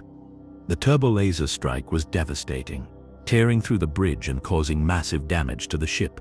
Revan was critically injured in the blast, his body broken and his mind shattered by the trauma. Bastila, sensing that Revan's connection to the Force was fading, used her own power to keep him alive, forming a Force bond with him as she escaped the doomed ship. Revan was captured by the Jedi, but he was not the same man who had led the Republic to victory. The trauma of the blast and the dark side's influence had wiped his memories clean, leaving him with no recollection of his past as a Sith Lord. The Jedi Council saw an opportunity in Revan's amnesia. They could rebuild his mind as a Jedi, using his tactical genius to fight against the Sith Empire he had created. They implanted a new identity in Revan's mind, that of a Republic soldier with a natural affinity for the Force, and tasked him with finding the Starforge. Revan, now with no memory of his past, awoke aboard the Republic ship Endar Spire.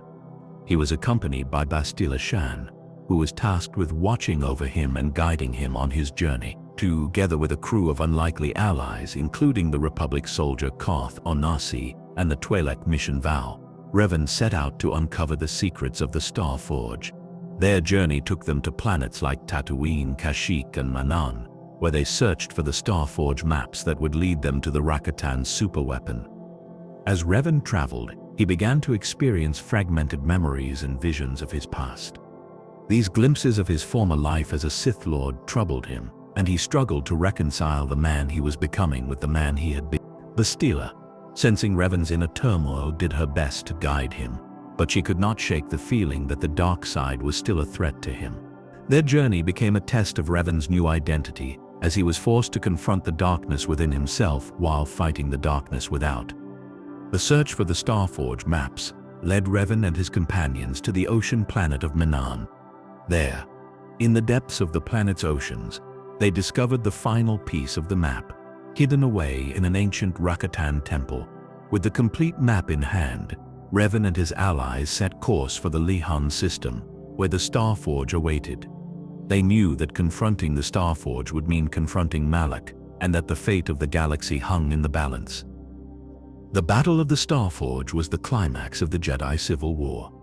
Revan and his allies launched a desperate assault on the Rakatan superweapon, fighting their way through waves of Sith fighters and droids. Inside the Starforge, Revan confronted Malak, now the sole Dark Lord of the Sith, in a final duel that would determine the galaxy's fate. The battle was fierce, with Revan drawing on his rekindled connection to the light side to defeat his former apprentice. In the end, Revan emerged victorious, striking down Malak and destroying the Starforge.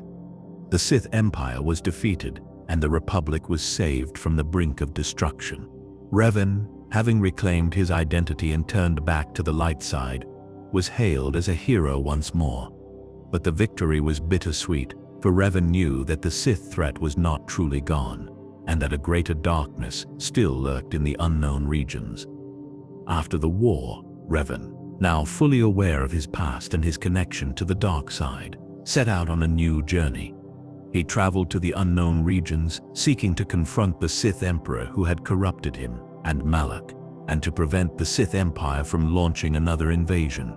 The Jedi Order, though relieved by Revan's victory, could not shake the feeling that his departure marked the beginning of a new chapter in the eternal struggle between light and dark. And so, Revan vanished into the unknown, his fate unknown, his legacy a testament to the power of redemption and the enduring threat of the dark side. The Republic entered a golden age after the Ruusan Reformation, its citizens breathing freely under a sky unmarred by the shadow of Sith tyranny. The Jedi Order, now committed to peacekeeping rather than warfare, rebuilt its grand temple on Coruscant with gleaming spires that pierced the clouds. This new temple became a sanctuary of knowledge and meditation, its halls filled with the soft whispers of Jedi Masters and the gentle hum of the Force. The Order's influence spread like ripples in a pond, touching even the most remote corners of the galaxy with its message of harmony. Coruscant itself transformed into a gleaming jewel of civilization, its upper levels a breathtaking tapestry of crystalline towers and sky bridges that connected districts like constellations in the night sky. Speeders moved in silent, orderly lanes through the air, while below the planet-wide city bustled with the vibrant energy of 1 trillion beings from 1,000 worlds. The Senate Rotunda became a beacon of democratic governance, its vast chamber echoing with debates and decisions that shaped the fate of countless star systems. Yet beneath this prosperity, discontent simmered in the outer rim, where the benefits of Republic membership seemed distant and unreal. Jedi Knights now served as diplomats, mediators, and explorers, their lightsabers rarely ignited except in training or defense. They traveled to warring worlds like Melida, Dan, and Rutan, not as conquerors, but as neutral parties seeking to broker peace between bitter enemies. Their wisdom and patience became legendary, with planetary leaders often requesting Jedi intervention to resolve disputes that seemed impossible to settle through conventional diplomacy. The Order's reputation as impartial guardians grew, solidifying its role as the moral compass of the Republic during this unprecedented era of peace. The Jedi archives expanded exponentially during this golden age, becoming the most comprehensive repository of knowledge in the galaxy. Scholars and historians from countless worlds traveled to Coruscant to study the ancient texts and holocrons preserved within the temple's walls. Jedi archivists meticulously catalogued new discoveries, from archaeological finds on distant planets to philosophical treatises on the nature of the Force. This dedication to preserving wisdom ensured that the lessons of past conflicts would not be forgotten, even as the galaxy enjoyed unprecedented tranquility. Exploration became a primary focus for the Jedi Order, with many knights embarking on missions to map unknown regions of space. They discovered new worlds rich in the Force, establishing small enclaves where they could study unique phenomena and connect with local Force sensitives. One such discovery was the ice planet Ilum, where Jedi found caves filled with kyber crystals, the heart of every lightsaber. These pilgrimages to Ilum became sacred rites of passage for young Jedi, who would brave the frozen wilderness to find their crystal and forge their weapon. The journey to Ilum was itself a profound test of a Jedi's connection to the Force.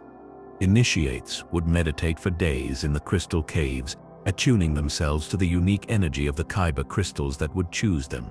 The process was deeply personal, with each crystal resonating differently with its wielder, creating a bond that would last a lifetime. Many Jedi reported experiencing visions of their future or gaining profound insights into their own nature during these sacred rituals. The Jedi Code evolved during this golden age, emphasizing emotional detachment and service to the greater good above all else. Initiates were taught from childhood to suppress their attachments, to view personal connections as potential paths to the dark side. The Code's mantra, "There is no emotion, there is peace," became the guiding principle for every Jedi, shaping their thoughts and actions. This philosophy brought stability to the Order, but it also planted seeds of rigidity that would one day bear bitter fruit. Daily life within the Jedi Temple followed a rhythm of discipline and harmony that had been refined over centuries. Mornings began with group meditation in the Hall of Enlightenment, where thousands of Jedi would gather to center themselves in the Force.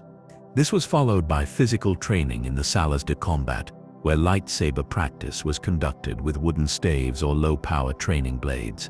Afternoons were dedicated to academic study, with younglings learning galactic history, xenobiology, and the intricacies of the Force under the guidance of experienced masters.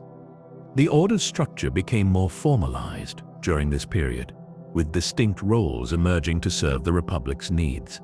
Jedi consulars, specialized in diplomacy and scholarly pursuits, often serving as advisors to planetary governments or mediators in interplanetary disputes. Jedi Guardians focused on martial training and security, protecting important figures and maintaining order on troubled worlds. Jedi Sentinels balanced both paths, developing skills in investigation and technology while maintaining their combat readiness. This specialization allowed the Order to deploy the right Jedi for any situation that arose across the galaxy. Despite the surface tranquility, the Jedi Order remained vigilant against the dark side's influence. Masters continued to study Sith holocrons under strict supervision, seeking to understand their enemy without succumbing to temptation. They developed new techniques for detecting dark side corruption, creating meditation rituals that could cleanse a Jedi of lingering shadows. This vigilance kept the Order pure, but it also fostered an atmosphere of suspicion that would eventually isolate the Jedi from the very people they sought to protect. The Republic's prosperity during this era was fueled by unprecedented economic growth and technological advancement. Hyperlanes expanded deeper into the Outer Rim, connecting previously isolated worlds to the galactic community. Corporations like the Trade Federation and the Intergalactic Banking Clan amassed enormous wealth and influence, their operations spanning across star systems. This economic boom brought prosperity to many worlds, but it also created vast disparities between the wealthy core worlds and the struggling Outer Rim territories. Cultural life flourished during the Golden Age, with art, music, and literature reaching new heights of creativity and expression. The Coruscant Opera House became renowned throughout the galaxy, showcasing performances that blended traditions from countless worlds. Holographic entertainment became ubiquitous, bringing stories and music to even the most remote settlements. The Jedi Order itself contributed to this cultural renaissance, with many Jedi creating beautiful works of art that reflected their connection to the Force. The Jedi Order's success during this era became its greatest weakness: breeding complacency and overconfidence. The Masters believed the Sith were extinct, defeated forever at Rosen, and saw no need to prepare for their return. They focused inward, perfecting their meditation techniques and debating philosophical nuances while the galaxy around them changed. This isolation from the galaxy's evolving political landscape would leave the Order vulnerable when the darkness finally returned, more cunning and patient than ever before. Unknown to the Jedi and the Republic, the Sith endured in the shadows, adhering to Darth Bane's rule of two. The lineage continued in secret, with each Sith master training a single apprentice in the ways of the dark side. They operated from hidden sanctuaries, manipulating galactic events from behind the scenes while the Jedi basked in their golden age. This patience and secrecy allowed the Sith to grow stronger with each generation, their influence spreading like a poison through the Republic's institutions. The relationship between the Jedi Order and the Republic's Senate became increasingly complex during this period. While officially independent, the Jedi served as the Republic's guardians, often called upon to resolve crises that the Senate could not handle. This created a delicate balance of power, with the Jedi maintaining their autonomy while still being deeply entangled in Republic politics. Many Jedi grew concerned about this entanglement, fearing it might compromise their ability to remain impartial servants of the Force. The Jedi Temple's training halls were filled with the laughter and energy of younglings, their potential shining brightly in the Force.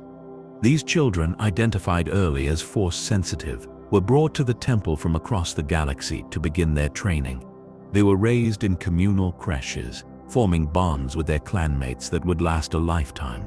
The Order's emphasis on raising children from infancy ensured that they would be fully immersed in Jedi teachings from their earliest moments. As the millennium drew to a close, subtle signs of decay began to appear in the Republic's golden age. Corruption seeped into the Senate, with corporate interests gaining disproportionate influence over galactic policy. The Outer Rim worlds grew increasingly resentful of the core world's dominance, with some worlds openly discussing secession from the Republic. The Jedi, focused on maintaining peace, failed to recognize these growing fissures in the galactic community they had sworn to protect. A young senator from Naboo, named Palpatine, began his rise to power during this period, his ambition hidden behind a mask of public service. Unknown to all but his Sith master, Darth Plagueis, Palpatine maneuvered through the Senate's corridors, forging alliances and eliminating rivals with ruthless efficiency. He positioned himself as a champion of the common people, speaking out against corruption and advocating for reforms that resonated with disillusioned citizens. The Jedi, preoccupied with their own affairs, failed to sense the darkness growing in their midst, the storm that would soon engulf their golden age.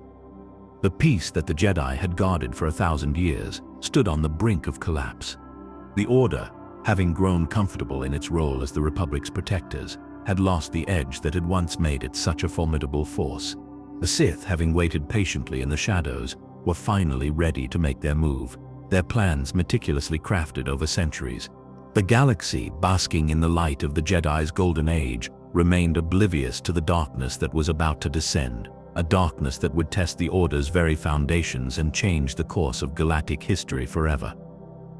The High Republic era dawned like a supernova of hope, casting brilliant light across every corner of the galaxy. The Jedi Order stood at the zenith of its power and influence, its numbers swelling with thousands of knights and masters dedicated to peace and exploration. At the heart of this golden age stood the Starlight Beacon, a magnificent space station orbiting the planet Eriadu in the Outer Rim. This beacon served as a symbol of the Republic's commitment to unity, its light shining like a star to guide travelers and protect the innocent. The Starlight Beacon was more than just a navigational aid. It was a marvel of engineering and a testament to Jedi ingenuity. Its spires reached toward the stars, housing temples, meditation chambers, and docking bays for Jedi starships. Jedi from across the galaxy gathered there, sharing knowledge and coordinating their efforts to maintain peace throughout the Outer Rim. The beacon became a symbol of hope for those living on the galaxy's frontier, a reminder that they were not alone in the darkness. Jedi Masters, like Avo Kriss and Stellan Gios, became legendary figures during this era, their names spoken with reverence across the Republic. Avo Kriss, known for her wisdom and compassion, served as a spiritual leader, guiding younger Jedi and mediating disputes between warring worlds. Stellan Gios, a brilliant strategist and warrior, led the Jedi's efforts to explore new regions of space and establish contact with isolated civilizations. Together, they embodied the Jedi Order's highest ideals, their leadership inspiring a new generation of knights to serve the light. The Jedi Order's influence expanded dramatically during the High Republic era, with temples and enclaves established on dozens of new worlds, on planets like Valo and Corellia. Jedi worked alongside local communities, helping to build infrastructure and resolve conflicts through peaceful means. The Order's emphasis on diplomacy and cooperation created an unprecedented era of prosperity, with trade flourishing and cultural exchange thriving between previously isolated systems. This golden age seemed to herald a new era of peace that would last for centuries, a dream of unity finally realized. Yet even in this time of light, shadows began to gather at the edges of known space. Rumors spread of a new threat emerging from the Outer Rim, a group of marauders known as the Nihil. These mysterious raiders struck without warning, attacking supply convoys and remote outposts with terrifying efficiency. Their motives remained unclear, their methods brutal and seemingly random, leaving the Republic scrambling to understand this new danger. The Nihil operated with a level of organization and technological sophistication that set them apart from common pirates. They possessed unique starships equipped with path engines, devices that allowed them to traverse hyperspace in ways that defied conventional understanding. These path engines enabled the Nihil to appear suddenly in unexpected locations, strike their targets, and vanish without a trace. The Republic's hyperspace lanes, once considered safe corridors of travel, became hunting grounds for these elusive raiders. Jedi investigators, who encountered the Nihil, reported a disturbing presence in the Force, a cold emptiness that seemed to surround the Marauders. The Nihil's leaders, known as Tempest Runners, wielded strange weapons and employed tactics that suggested a deeper understanding of the galaxy's secrets. Their ranks included beings from countless species, united by a shared philosophy of chaos and destruction. The Jedi Council grew increasingly concerned about this new threat, dispatching teams of knights to investigate the Nihil's origins and motivations. The Great Disaster marked the turning point of the High Republic era, a catastrophe that shook the galaxy to its core. The Nihil, using their path engines, caused a catastrophic collision in hyperspace near the planet Hetzel. The resulting shockwave sent debris hurtling through space at incredible speeds, threatening countless worlds and endangering millions of lives. The Jedi Order mobilized immediately, with masters like Avar Kriss and Stellan Gios leading desperate efforts to contain the disaster and save as many beings as possible. The Jedi's response to the Great Disaster showcased their courage and selflessness in the face of overwhelming tragedy. Jedi pilots flew their starships into the path of the debris, using the Force to deflect projectiles and shield vulnerable planets. On the ground, Jedi healers worked tirelessly to tend to the wounded, while others coordinated evacuation efforts on worlds in the disaster's path. The Order's willingness to sacrifice themselves for the greater good became a beacon of hope in a time of darkness. Despite the Jedi's heroic efforts, the Great Disaster inflicted terrible damage on the Republic. Entire sectors were cut off from the hyperspace network, leaving millions stranded and vulnerable. The economic impact was catastrophic, with supply chains disrupted and trade routes rendered unsafe. The Nihil, seeing the chaos they had unleashed, intensified their attacks, striking at a Republic already reeling from the disaster. The Jedi Order adapted quickly to this new reality, shifting from peacekeeping to crisis management. Jedi Knights found themselves serving as first responders, mediators, and defenders in a galaxy suddenly plunged into chaos. The Order's resources were stretched thin, with masters and knights working tirelessly to address the countless emergencies that arose in the disaster's wake. This period of constant crisis would test the Jedi's resolve and force them to confront the limitations of their power. The Nihil's true nature began to emerge in the aftermath of the Great Disaster. Their leader, a charismatic and ruthless figure known as Marchion Ro, revealed his grand vision of a galaxy freed from Republic control.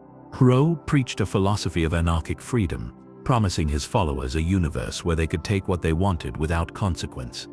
His message resonated with those who felt oppressed by the Republic's rule, swelling the Nihil's ranks with new recruits eager to embrace chaos. The Jedi Order faced its greatest challenge in centuries as it struggled to contain the Nihil threat. The Marauders' ability to strike unexpectedly and vanish made them nearly impossible to counter through conventional means. Jedi Masters debated new strategies, some advocating for a more aggressive approach while others urged caution and adherence to Jedi principles. This internal division reflected the Order's struggle to adapt to a new kind of enemy, one that seemed designed specifically to exploit the Jedi's weaknesses. Despite these challenges, the Jedi Order remained a symbol of hope for the galaxy. Ordinary citizens looked to the Jedi for protection and guidance, finding comfort in their presence during these dark times. The Order's commitment to helping others, even in the face of overwhelming odds, inspired countless beings to stand against the Nihil's tyranny. The High Republic era, though tarnished by tragedy, still represented the Jedi's highest ideals of service and compassion. But as the High Republic era drew to a close, the Jedi Order found itself transformed by the trials it had endured. The Order had lost many of its brightest stars, including heroes like Avar Kriss, who sacrificed themselves to protect others. Yet the Jedi had also grown stronger, tempered by adversity, and more aware of the dangers lurking in the galaxy's shadows. The Order emerged from this crisis with a renewed sense of purpose, determined to protect the light no matter the cost. The Nihil threat, though diminished, had not been entirely vanquished. Marchion Ro remained at large, his vision of chaos still inspiring followers across the galaxy. The Republic, though battered, continued to stand against the Nihil's onslaught, its spirit unbroken by the Great Disaster. The Jedi Order, having proven its resilience in the face of overwhelming arguments, remained vigilant, its eyes turned toward the horizon, watching for the next storm that would test its resolve.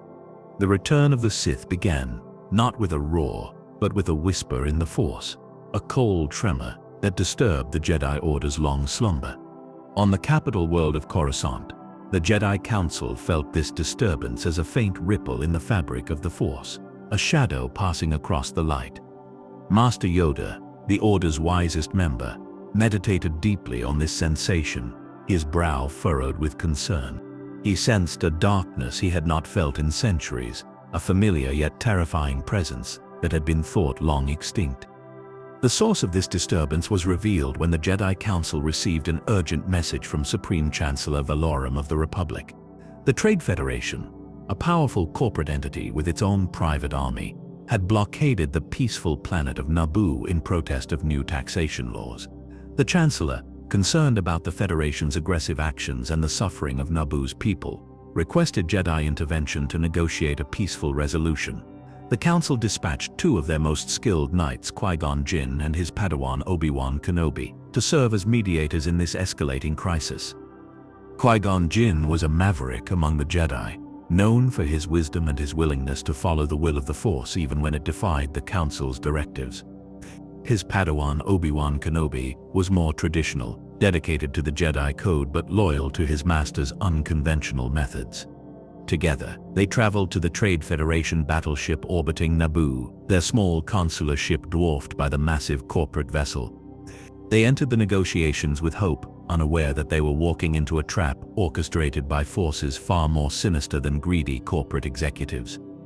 The Trade Federation's viceroy, Newt Gunray, was merely a puppet in a larger game being played by a shadowy figure lurking in the background. Darth Sidious, a Sith Lord who had spent years manipulating galactic politics from the shadows, had orchestrated the blockade as part of his grand plan to destroy the Jedi and seize control of the Republic. Through holographic communications, Sidious guided Gunray's every move, promising him power and wealth in exchange for his cooperation. The Viceroy, terrified of the Sith Lord but intoxicated by the prospect of ultimate power, followed Sidious's instructions without question. When Qui-Gon and Obi-Wan arrived on the battleship, they were met with false courtesy and empty promises of cooperation. The Federation droids led the Jedi to a conference room, then sealed the doors and pumped the chamber full of poisonous gas. Qui-Gon and Obi-Wan, alerted to the danger by the Force, ignited their lightsabers and fought their way through waves of battle droids. They escaped to the surface of Naboo, determined to warn Queen Amidala of the Federation's true intentions and protect her people from the coming invasion. Queen Amidala of Naboo was a young but formidable leader, deeply committed to her people's welfare and determined to resist the Trade Federation's aggression. When Qui-Gon and Obi-Wan revealed the plot to invade her planet, she refused to flee, instead choosing to stand and fight for her world. The Jedi helped the Queen and her retinue escape the besieged capital of Theed, fleeing through the planet's core in a daring escape attempt. Their ship, damaged during the escape, was forced to make an unscheduled landing on the remote desert world of Tatooine, a planet outside Republic jurisdiction and controlled by the Hutt cartels. On Tatooine, Qui-Gon encountered a young slave boy named Anakin Skywalker, a child whose presence in the Force was unlike anything the Jedi Master had ever experienced. The boy was incredibly strong in the Force, with a midi-chlorian count that surpassed even Master Yoda's, suggesting he might be the chosen one spoken of in an ancient Jedi prophecy. Qui-Gon became convinced that Anakin was destined to bring balance to the Force, and he became determined to free the boy from slavery and train him as a Jedi. This decision would put him at odds with the Jedi Council and set in motion events that would change the galaxy forever. Anakin Skywalker was a child of paradoxes, a slave boy with the heart of a hero, a being of immense power trapped in circumstances of utter powerlessness. He lived with his mother, Shmi, in the harsh desert environment of Tatooine, working in Watto's junkyard and dreaming of a life among the stars. Qui-Gon saw in Anakin not just raw power, but a purity of spirit and a capacity for compassion that made him uniquely suited to the Jedi path. The boy's innate connection to the Force manifested in subtle ways, from his incredible piloting skills to his uncanny ability to see things before they happened. To win Anakin's freedom, Qui-Gon entered him in the Boonta Eve Classic pod race, a dangerous and illegal competition that tested both pilot and machine to their limits. Against all odds, Anakin won the race, securing his freedom and earning the parts needed to repair the Queen's ship. Qui-Gon's actions impressed Shmi Skywalker, who reluctantly allowed her son to leave with the Jedi, hoping for a better life than she could provide. As they departed Tatooine, Qui-Gon could not shake the feeling that he had just altered the course of destiny in ways he could not yet comprehend. Meanwhile, on Naboo, the Trade Federation's invasion had begun in earnest, with droid armies overwhelming the planet's defenses and rounding up its people into internment camps. Queen Amidala, having escaped to Coruscant, pleaded with the Republic Senate for intervention, but her appeals were stymied by bureaucratic delays and the Federation's political maneuvering. Frustrated by the Senate's inaction, the Queen called for a vote of no confidence in Chancellor Valorum, leading to his removal from office and the election of Senator Palpatine of Naboo as the new Chancellor. This political upheaval played perfectly into Darth Sidious's hands, as his alter ego, Senator Palpatine, now held the highest office in the Republic. The Jedi Council, deeply troubled by Qui-Gon's report about Anakin and the mysterious warrior he had encountered on Tatooine, agreed to test the boy. Anakin was brought before the Council, where his abilities were probed and his connection to the Force was examined. While the Council acknowledged the boy's immense power, they were deeply concerned by his fear and attachment to his mother, seeing these as potential paths to the dark side. They refused Qui-Gon's request to train Anakin as a Jedi, fearing the boy's future was too clouded in darkness. Qui-Gon, however, remained convinced of Anakin's destiny, vowing to take the boy as his Padawan, regardless of the Council's decision. This defiance of the Council's authority created tension between Qui-Gon and his fellow Jedi, particularly Mace Windu, who saw the boy as a dangerous anomaly. The Council reluctantly agreed to allow Qui-Gon to train Anakin, but only after he proved himself worthy by passing the Jedi trials, a decision that would have profound consequences for the Order. Qui-Gon accepted this compromise, believing the will of the Force would ultimately prevail. The final confrontation between the Jedi and the Sith took place in the Theod Palace on Naboo, as Queen Amidala launched a bold plan to retake her planet. While the Queen and her forces fought to capture the Viceroy and end the Federation occupation, Qui-Gon and Obi-Wan confronted the mysterious warrior who had pursued them from Tatooine. This warrior, Darth Maul, revealed himself as a Sith Lord, the first of his kind to appear in the galaxy in 1,000 years. The duel that followed was fierce and acrobatic, with Maul's double-bladed lightsaber proving to be a match for the two Jedi's combined skill. The battle raged through the palace's generator complex, with the combatants leaping across catwalks and dueling on narrow platforms above a deep chasm. Qui-Gon and Obi-Wan fought with all their skill, but Maul's ferocity and mastery of the dark side gradually wore them down. In a moment of distraction, Maul separated the two Jedi, striking down Qui-Gon with a devastating blow from his lightsaber. As Qui-Gon fell, he made Obi-Wan promise to train Anakin, passing on his final mission to his Padawan. Enraged by his master's death, Obi-Wan attacked Darth Maul with renewed fury, driving the Sith Lord back with a series of powerful attacks. The duel ended when Obi-Wan severed Maul's double-bladed lightsaber, leaving the Sith Lord momentarily vulnerable. Seizing the moment, Obi-Wan leapt over Maul and cleaved him in two with his lightsaber, sending the Sith Lord tumbling into the generator shaft below. Darth Maul was defeated, but the Sith had revealed themselves, and the Jedi Order knew that their greatest enemy had returned. With the Trade Federation defeated and Naboo liberated, the Jedi Order mourned the loss of Qui-Gon Jinn, a wise and compassionate master who had served the Force with unwavering devotion. Obi-Wan, now a Jedi Knight, honored his promise to Qui-Gon by taking Anakin Skywalker as his Padawan, despite the Council's lingering concerns about the boy. Anakin, now free from slavery and beginning his Jedi training, stood at the threshold of a new life, his future filled with both incredible promise and terrifying uncertainty. The Jedi Order, having faced the Sith and survived, remained vigilant, knowing that the darkness they had confronted was only the beginning of a much greater conflict to come. The Clone Wars erupted across the galaxy like a sudden storm, transforming the Jedi Order from peacekeepers into generals overnight. The conflict began on the desert planet of Geonosis, where Obi-Wan Kenobi discovered a massive droid army being constructed by the Separatists, led by Count Dooku. The Jedi Order, caught unprepared for the scale of the threat, dispatched 212 Jedi Knights to rescue Obi-Wan, Anakin, and Senator Padme Amidala from execution. The Battle of Geonosis became the first major engagement of the war, a brutal melee that saw many Jedi fall to the overwhelming droid forces. The Jedi Order's transformation was immediate and profound, as knights and masters alike found themselves commanding clone troopers in battles across the galaxy. Temples that had once echoed with meditation now hummed with war councils and strategic planning sessions.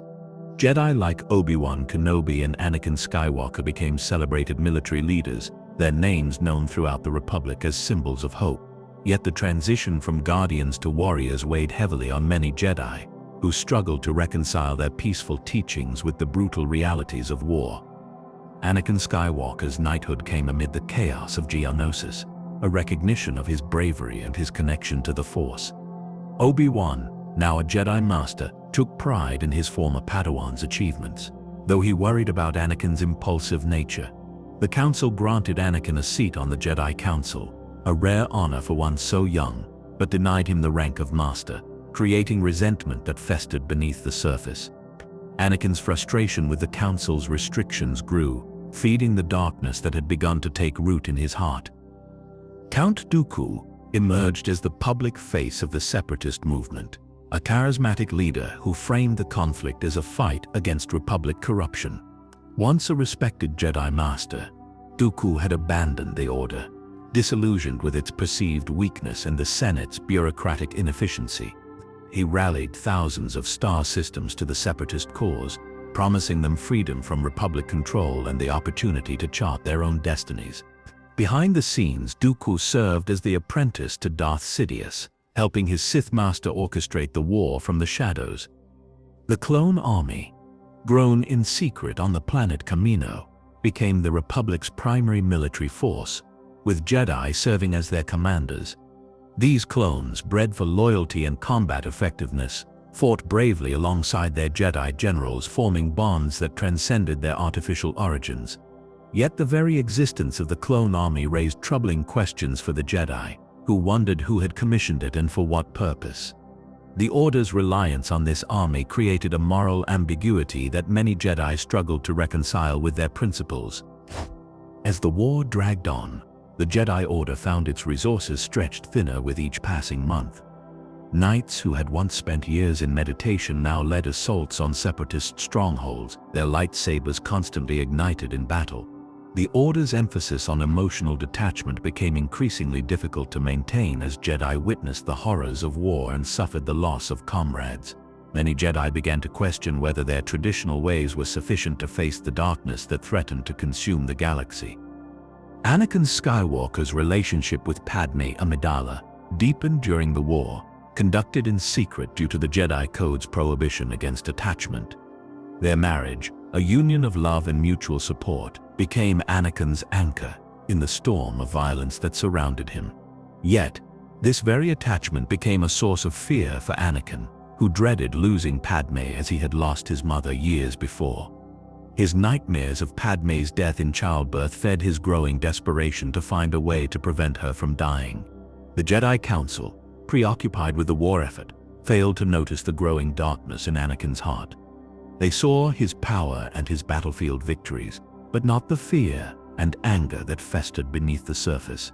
Anakin's friendship with Supreme Chancellor Palpatine further distanced him from the Council, as the Chancellor offered guidance and understanding that the Jedi Masters seemed unable to provide. Palpatine, secretly Darth Sidious, carefully cultivated this relationship, positioning himself as a mentor to the troubled young Jedi. The war's toll on the Jedi Order became increasingly apparent as the conflict entered its third year. The Order's numbers dwindled as Jedi fell in battle across the galaxy. From the ice planet of Khorm to the ocean world of Mon Cala, the Council struggled to replace its losses, accelerating the training of Padawans and even considering recruiting younger initiates than tradition allowed. The constant state of crisis eroded the Order's spiritual foundation, as meditation and reflection were sacrificed to the demands of war.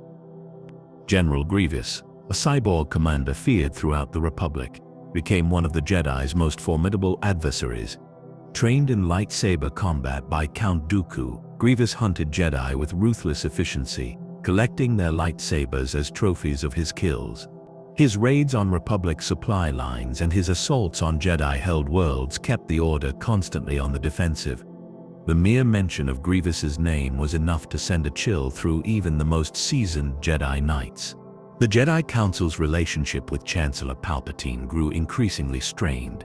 As the war progressed, Palpatine, granted emergency powers by the Senate, expanded his authority over the war effort, often bypassing the Jedi in military decisions.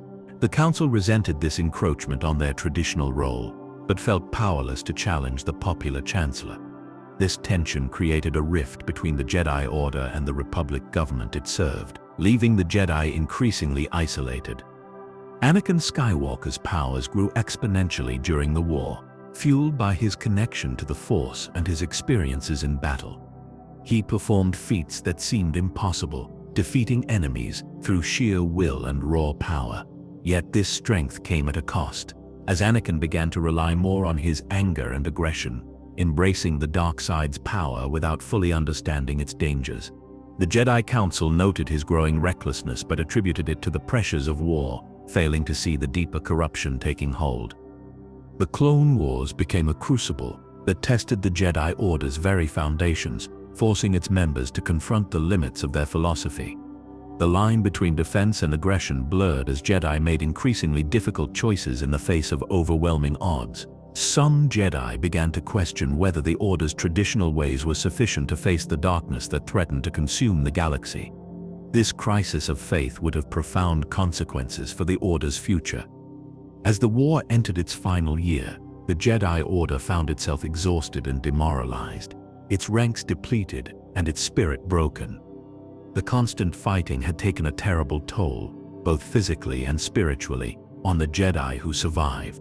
The Order's leadership, once confident in its wisdom, now seemed uncertain and divided, unable to see the true nature of the threat facing them. The darkness that had been growing in the shadows was about to reveal itself in full, and the Jedi Order was unprepared for the betrayal that would seal its fate. The Republic's final moments arrived, not with a battle cry, but with a single chilling command transmitted across the galaxy: Order 66.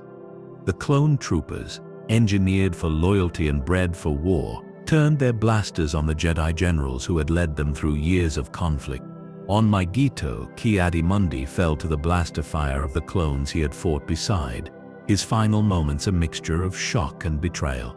On Felucia, Ayla Secura was cut down by the troopers she had just moments ago fought alongside, her body crumpling in the alien jungle under a hail of crimson bolts. The galaxy held its breath as Chancellor Palpatine, revealed to be the Sith Lord Darth Sidious, stood before the captured Anakin Skywalker in his office high above Coruscant. The Chancellor's voice, once a source of comfort and guidance, now dripped with dark side power as he spoke of ancient Sith secrets in the power to prevent death itself. Anakin, tormented by visions of Padme's death in childbirth, listened with desperate hope, his fear overriding the warnings of the Jedi Code. The temptation of the dark side, offered as a solution to save the woman he loved, proved too powerful for the young Jedi Knight to resist. Palpatine's revelation was a masterstroke of manipulation, carefully orchestrated over years of subtle influence and calculated kindness. He had positioned himself as Anakin's confidant, the one person who seemed to understand the young Jedi's frustrations with the Council's restrictions. Now he presented himself as the key to unlocking Anakin's full potential, offering power that the Jedi had deliberately kept from him. The Chancellor's words wove a spell of darkness around Anakin's heart, promising not just strength, but the ability to defy death itself. Meanwhile, Mace Windu and 3 other Jedi Masters, Kit Fisto, Agen Kohler, and Saesee Tiin, confronted Palpatine in his office, determined to arrest the Sith Lord and end his reign of terror. The duel that followed was a whirlwind of crimson and purple lightsabers, as Palpatine unleashed the full fury of the dark side against the Jedi. Though outnumbered, the Sith Lord's power was overwhelming. He killed Teen and Kola almost instantly, then engaged Windu and Fisto in a deadly dance of death. Fisto fell to Palpatine's blade, leaving Windu to face the Sith Lord alone in a battle that would decide the fate of the galaxy. Anakin arrived at the Chancellor's office just as Windu gained the upper hand, disarming Palpatine and pinning him against the window with his lightsaber. The young Jedi watched in horror as Windu prepared to strike down the helpless Chancellor, seeing not justice but the murder of the one person who could save Padme. Palpatine, sensing Anakin's turmoil, played his final card, unleashing a torrent of Force lightning at Windu and crying out for Anakin's help. In that moment of agonized choice, Anakin's fear for Padme overrode his loyalty to the Jedi Order, and he struck down Windu, severing the Jedi Master's sword arm. With Windu defeated and Palpatine saved, Anakin's fall to the dark side was complete. The Chancellor, now revealed as Darth Sidious, welcomed Anakin into the Sith Order, bestowing upon him the title of Darth Vader. Sidious then issued the command that would seal the Jedi Order's fate, Order 66, a secret protocol implanted in every clone trooper during their creation on Kamino. The Order identified the Jedi as traitors to the Republic and commanded the clones to execute their former commanders without hesitation. Across the galaxy, the betrayal unfolded with terrifying speed and efficiency. On Maigito, Ki-Adi-Mundi led his clone troopers into battle against separatist forces, only to be gunned down from behind by the very soldiers he had been commanding moments before. On Felucia, Ayla Secura was ambushed by her clone troopers while scouting the dense jungle, their blaster fire ending her life before she could even draw her lightsaber. On Salukami, Stas Ali's speeder bike was destroyed by a rocket from a clone BARC trooper, her life extinguished in a fiery explosion. The most devastating blow fell on Coruscant itself, as Darth Vader led the 5-Alan-1st Legion of clone troopers in an assault on the Jedi Temple. The sacred sanctuary of the Jedi Order became a battlefield, its halls echoing with the sounds of blaster fire and the screams of dying Jedi. Younglings hiding in the council chamber were discovered by Vader, who showed them no mercy, his lightsaber ending their lives in a brutal display of the dark side's power. The temple's archives were plundered, its ancient knowledge either stolen or destroyed, as Vader systematically eliminated any remaining Jedi within its walls. The few Jedi who survived the initial purge found themselves hunted relentlessly across the galaxy.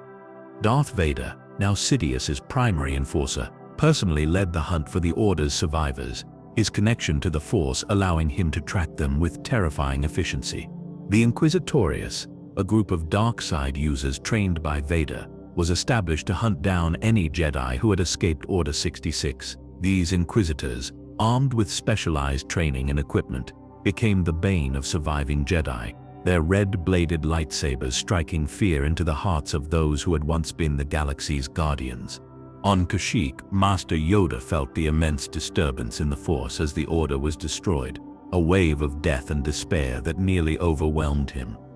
Sensing the betrayal, Yoda escaped the clone troopers who turned against him, aided by the Wookiees Chewbacca and Tarful. The ancient Jedi Master fled into the dense forests of Kashyyyk, his heart heavy with grief for the Order he had served for over 8 centuries.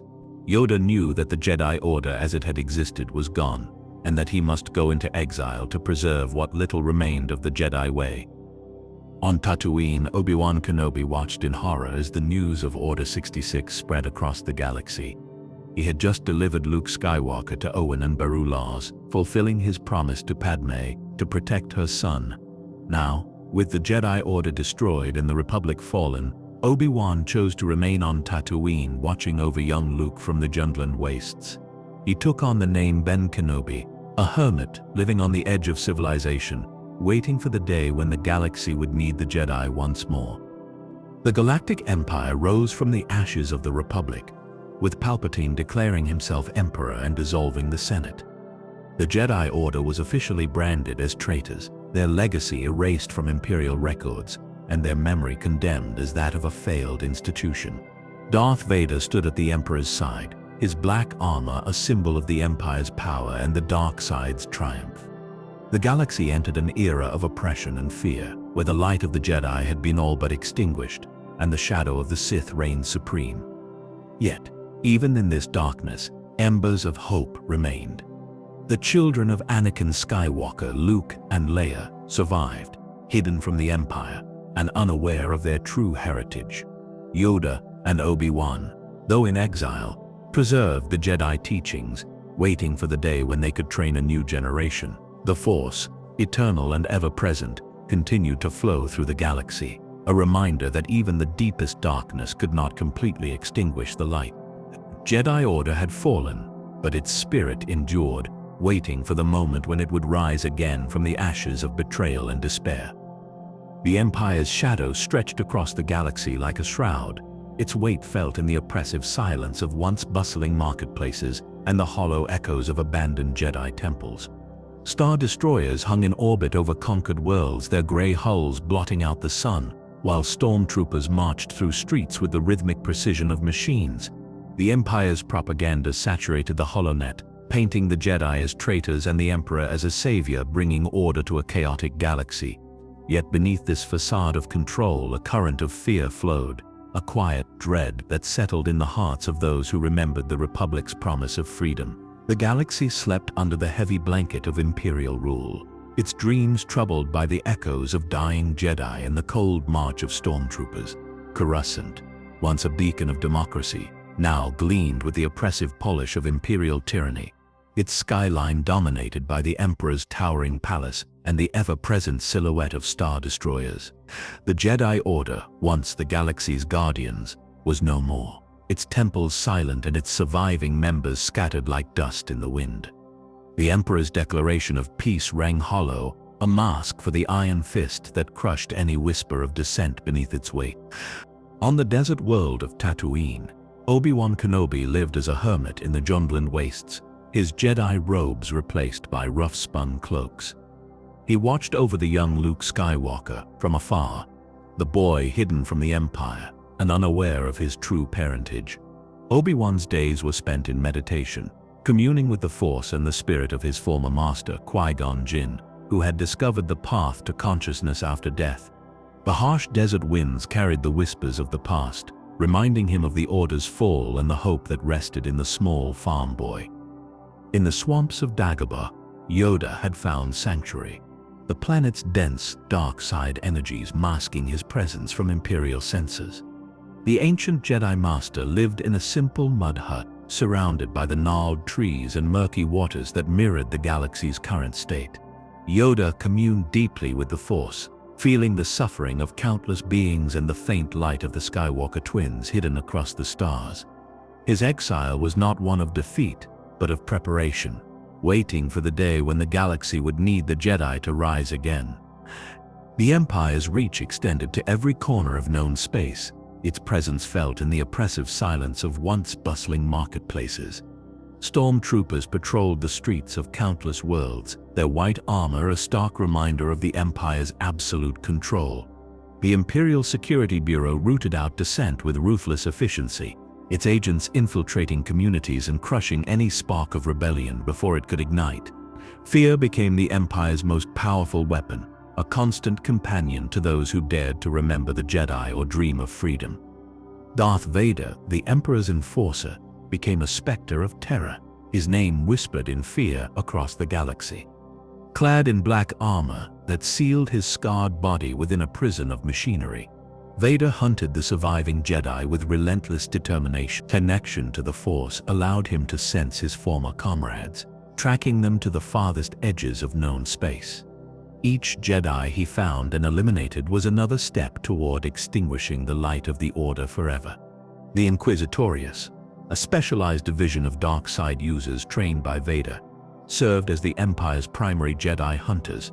These Inquisitors, former Jedi or Force sensitives twisted to the dark side, wielded crimson lightsabers and employed brutal tactics to capture or kill their targets. They operated from mobile fortresses and secret bases, their network spanning the galaxy and making it nearly impossible for Jedi to remain hidden. The Grand Inquisitor, a Padawan with a chilling intellect, coordinated their efforts, his authority second only to Vader himself. Kanan Jarrus, once a Jedi Padawan named Caleb Doom, survived Order 16 by hiding his Force sensitivity and taking on odd jobs across the galaxy. He carried the guilt of surviving while his master Depa Billaba fell during the Purge and struggled to reconcile his Jedi training with the need to remain unnoticed. Kanan's journey led him to the planet Gorse, where he worked as a freighter pilot, his connection to the Force suppressed but never truly extinguished. He was a ghost haunted by his past, moving through the shadows of the Empire's tyranny. On the planet Lothal, another survivor, Ahsoka Tano, operated in secret under the alias Fulcrum. Once Anakin Skywalker's Padawan, Ahsoka had left the Jedi Order before the Purge, but she remained dedicated to fighting the Empire's oppression. Born, she worked with a nascent rebel cell, providing intelligence and guidance to those brave enough to resist Imperial rule. Ahsoka's knowledge of the Jedi and her combat skills made her invaluable to the fledgling rebellion, though she remained ever vigilant against the Inquisitors who hunted her. The Empire's propaganda machine worked tirelessly to erase the Jedi from history, painting them as traitors who had attempted to overthrow the Republic. Imperial textbooks were rewritten, holocrons were destroyed or corrupted, and any mention of the Jedi's contributions to galactic peace was systematically eliminated. The Empire sought to create a generation that knew only Imperial rule, with no memory of the Jedi or the ideals they represented. This campaign of erasure extended to the destruction of Jedi artifacts and the desecration of sacred sites. Despite the Empire's efforts, whispers of the Jedi persisted in the darkest corners of the galaxy. On worlds like Jeddah, where the Force had always been revered, secret cults continued to practice Jedi traditions in hidden enclaves. These groups kept the memory of the Order alive, preserving its teachings and waiting for the day when the Jedi could return. Their faith in the Force remained unshaken, a quiet resistance against the Empire's campaign of fear and forgetfulness. The twins, Luke and Leia, grew up unaware of their connection to each other or the Force, their true identities hidden to protect them from the Emperor. Leia, raised as a princess on Alderaan, inherited her mother's strength and political acumen, becoming a leader in the Senate's loyalist opposition. Luke, raised as a farmer's nephew on Tatooine, felt the call of adventure in the desert winds, his latent powers manifesting in uncanny piloting skills and intuition. The Force flowed through them both, a silent promise of hope for a galaxy shrouded in darkness. The dark times tested the galaxy's spirit, but it could not extinguish the light entirely. Small acts of defiance occurred daily, from a farmer hiding a family of fugitives to a worker sabotaging Imperial equipment. These sparks of resistance, though small, represented the enduring spirit of freedom that the Jedi had once protected. The Empire's iron rule seemed absolute, but beneath the surface the seeds of rebellion were taking root, nourished by the memory of the Jedi and the hope of a better future. Luke Skywalker stood on the sands of Tatooine, the twin suns setting over the desert that had been his entire world, now feeling both familiar and alien. The young farm boy who had dreamed of stars was gone, replaced by a Jedi Knight who had faced his father and the Emperor, bringing balance to the Force. Yet victory felt hollow, the weight of his heritage and the loss of his father pressing heavily upon his shoulders. Luke knew his journey was far from over. The Jedi Order needed to be reborn, and he was the only one who could rebuild it from the ashes of the Empire. Returning to the site of the Rebel Alliance's former base on Yavin 4, Luke began the monumental task of restoring the Jedi Order. The Jungle Moon, with its ancient Massassi temples and rich connection to the Force, seemed the perfect place to begin anew. Spent months in meditation, communing with the spirits of past Jedi Masters like Obi-Wan and Yoda, seeking guidance on how to rebuild. The Force whispered to him of a new path, one that would not repeat the mistakes of the old order, but would embrace change and growth. The new Jedi Order was formally established in a converted Massassi temple, its stone walls echoing once more with the sounds of Jedi training. Luke's first students were diverse, drawn from across the galaxy by the call of the Force and the hope of a new beginning. Among them were Kam Solasar, a former Imperial officer who had turned against the Empire, and Tiana, a historian dedicated to preserving Jedi knowledge. Together they formed the foundation of what would become a new generation of Jedi Knights, trained in the ways of the light but unburdened by the rigid dogma of the past. Luke's approach to teaching differed significantly from the Jedi Order of old. He emphasized personal connection to the Force over strict adherence to the code, encouraging his students to form attachments and relationships. He believed that love and compassion were strengths, not weaknesses, and that the Jedi's previous prohibition on attachment had contributed to their downfall. This philosophy attracted many who had been disillusioned with the old ways, creating an order that was more flexible and adaptable to the galaxy's changing needs. The new Jedi Order faced immediate challenges from the remnants of the Empire. Warlords like Grand Admiral Thrawn emerged from the unknown regions, threatening to crush the fragile New Republic. Luke and his new Jedi Knights found themselves thrust into the role of guardians once more, fighting to protect the freedom they had helped win. The conflict tested the new Order's resolve, forcing Luke to balance his duties as a teacher with his responsibilities as a warrior. One of the most significant threats came from the dark side itself, in the form of Joru's Sabath, an insane clone of a Jedi Master. Sabath had been twisted by the dark side and sought to create his own empire, using his formidable powers to control minds and bend others to his will. He became entangled with Grand Admiral Thrawn, providing the Imperial Warlord with tactical genius in exchange for the opportunity to destroy Luke and the new Jedi. The confrontation with Sabath tested Luke's resolve and his commitment to the light side, forcing him to confront the darkness that still lurked within the galaxy. Luke's greatest challenge came in the form of his own family legacy. He discovered that his mother, Padme Amidala, had given birth to twins, and that his sister, Leia Organa, was also strong in the Force. Leia, however, had chosen a political path, dedicating herself to rebuilding the Republic and raising her family with Han Solo. Luke respected her decision but hoped that one day she might embrace her Jedi heritage, knowing that the galaxy needed all the help it could get. The new Jedi Order grew steadily over the years, its ranks swelling with new students from across the galaxy. Luke established a formal academy on Yavin 4 with a curriculum that balanced traditional Jedi training with new philosophies. Students learned to connect with the living Force, to heal and protect, and to understand their place in the galaxy. The academy became a beacon of hope, attracting Force sensitives who had been hidden or suppressed during the Empire's reign. Luke's own journey continued as he delved deeper into the mysteries of the Force. He traveled to ancient Jedi worlds like Ossus, seeking lost knowledge and wisdom from the Order's golden age.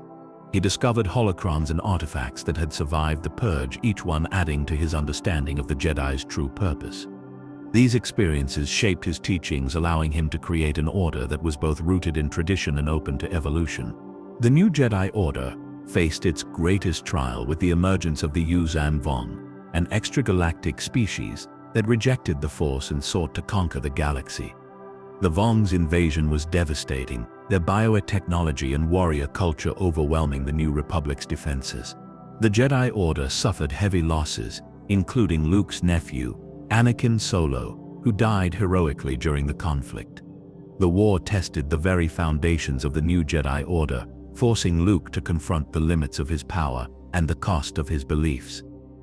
Despite the immense challenges, the new Jedi Order endured, emerging from the war stronger and more united than before. Luke's leadership during the crisis solidified his position as the Grand Master of the Order, a role he accepted with humility and determination. The Order's survival through the Vong War proved that its new philosophy was sound, that compassion and connection could triumph over even the most overwhelming darkness. The galaxy looked to the Jedi once more as guardians of peace and justice, their light shining brightly in the aftermath of destruction.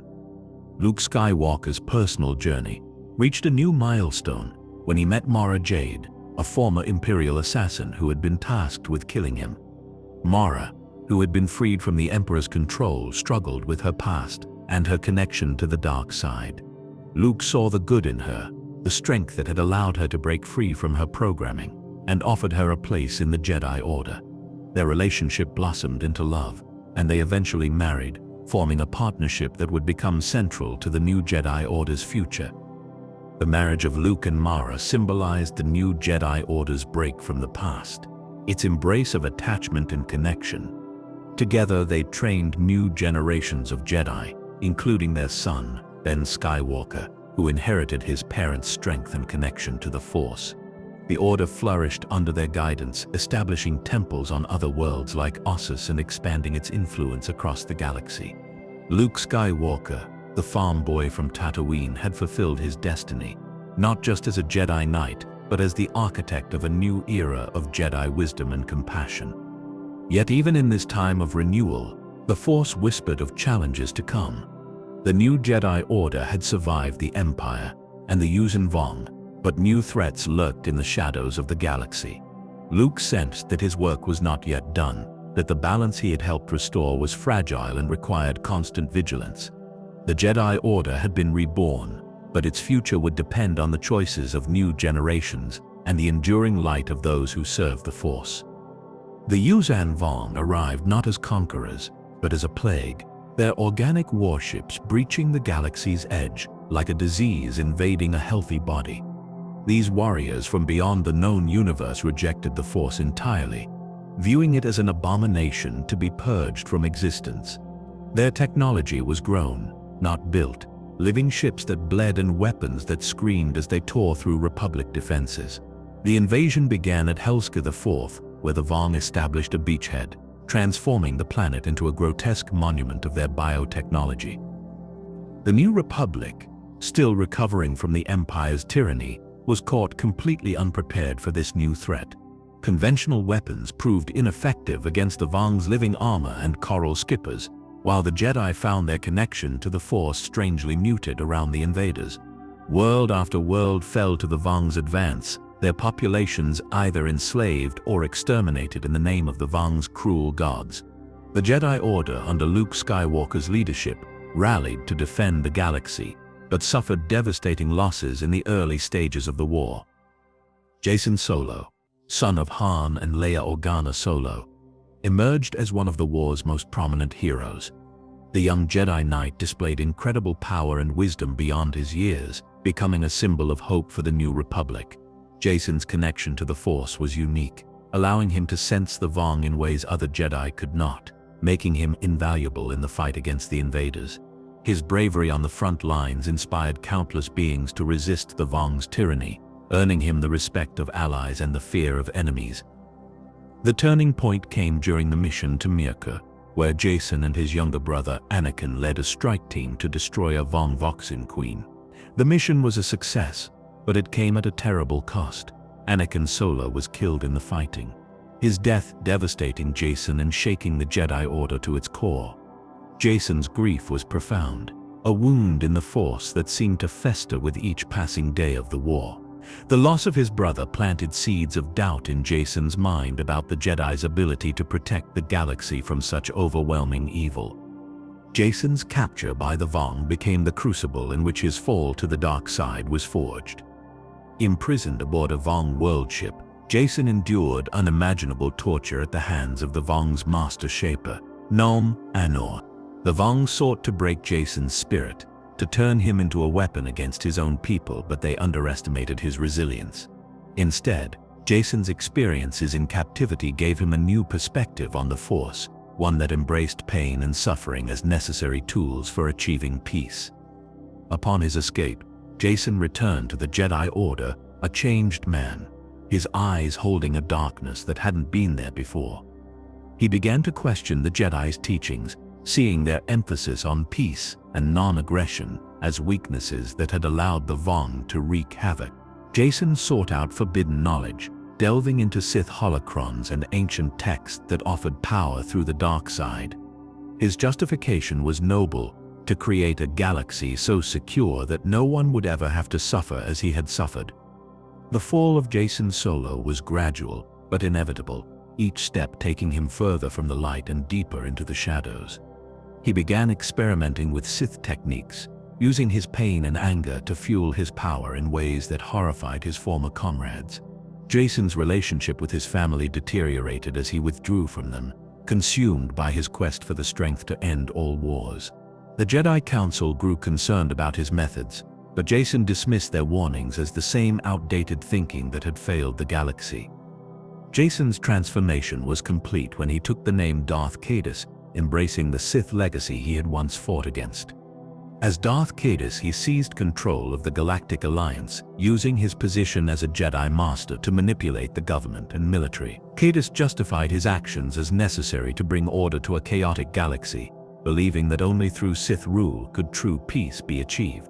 His rise to power sparked the Second Galactic Civil War, pitting the Galactic Alliance against a confederation of free worlds.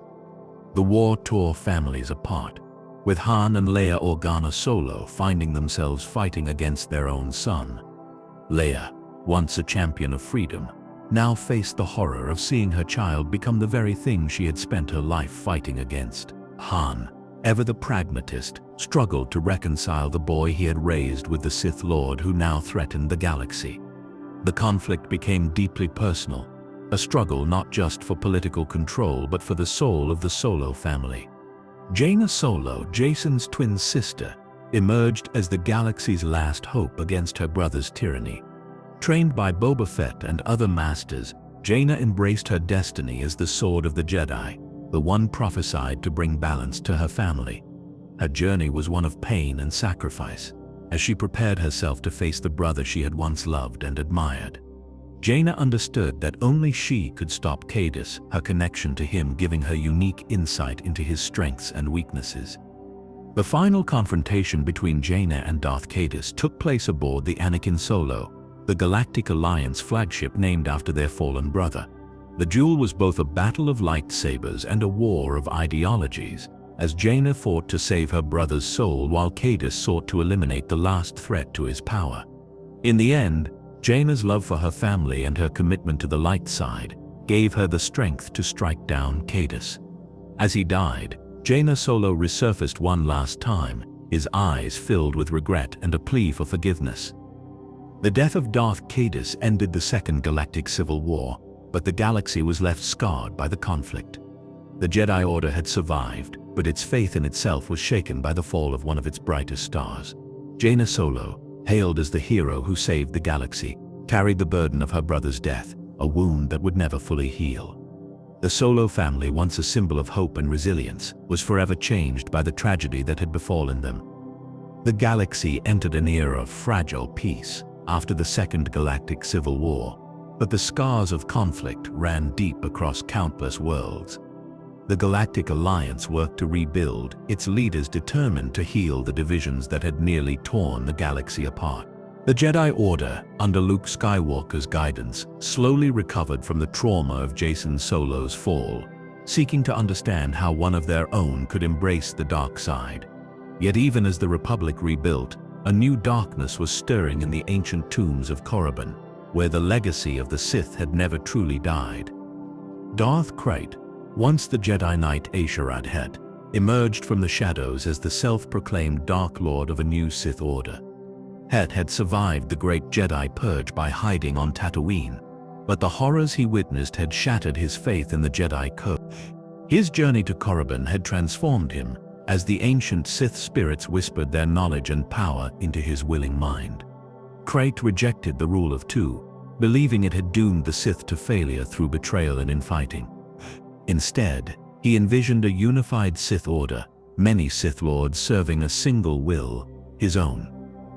Thus was born the One Sith, a terrifying departure from the Sith traditions of old. Krayt bound his followers through a powerful dark side ritual, connecting their minds and wills to his own, creating a singular consciousness with him at its apex. He established his new order on Korriban, rebuilding the ancient temples and recruiting acolytes from across the galaxy. The One Sith became a disciplined, fanatical army, each member a weapon in Krayt's grand design to impose absolute order upon the galaxy through Sith dominion. Krayt spent years consolidating his power, perfecting his control over the One Sith, and delving into the deepest secrets of Sith alchemy and sorcery. He formed a crucial alliance with the Imperial Remnant, the rump state still loyal to the ideals of the Empire, ruled by the cunning Emperor Roan Fel.